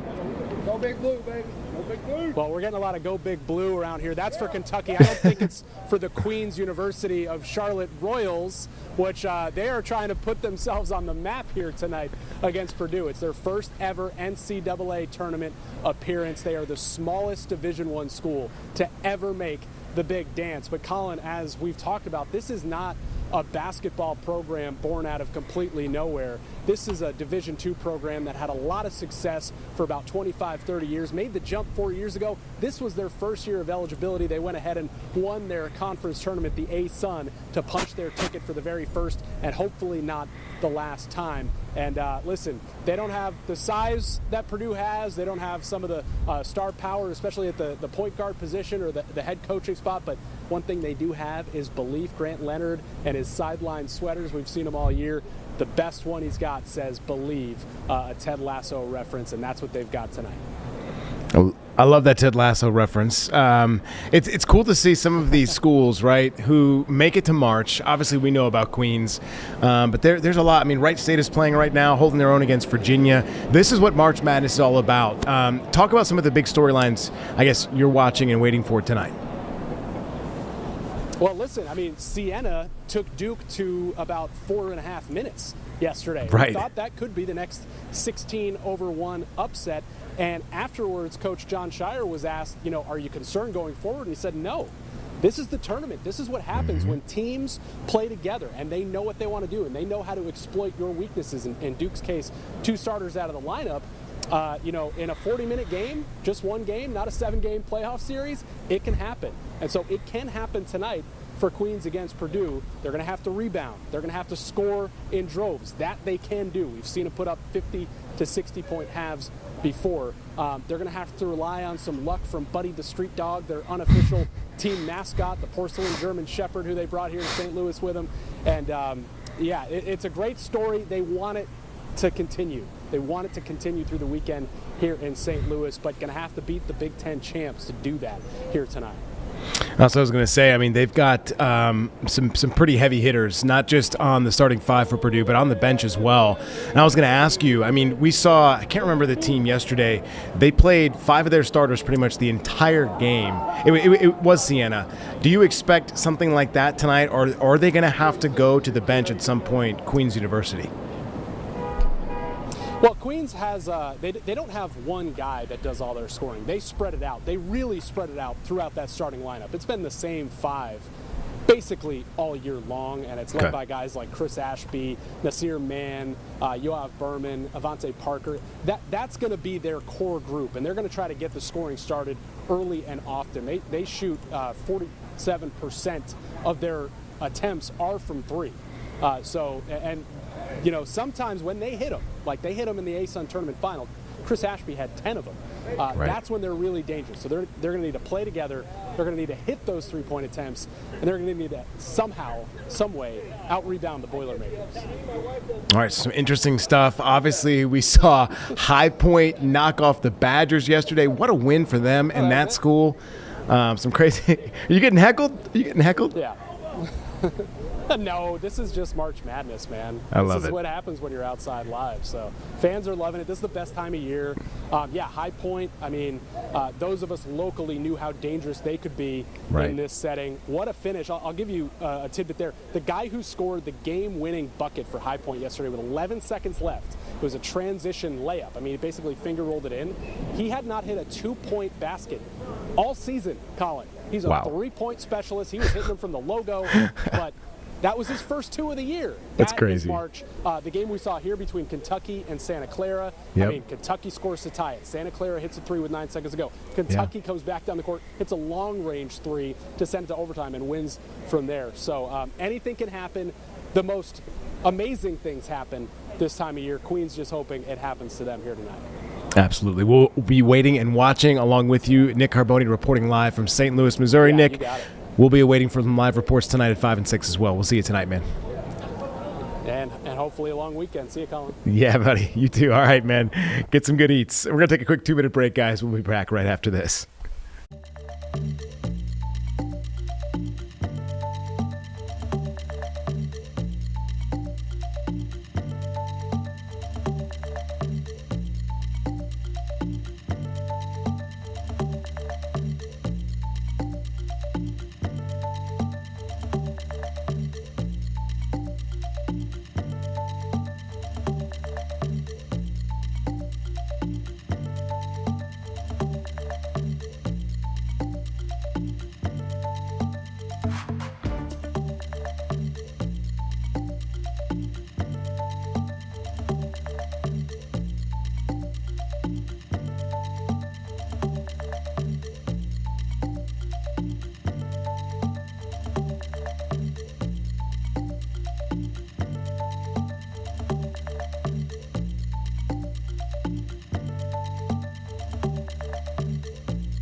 All right, folks, we are back. Don't have much time. So remember, 7 to 9 tonight and Weather Impact. And then we have a 9 o'clock show as well. See you tonight.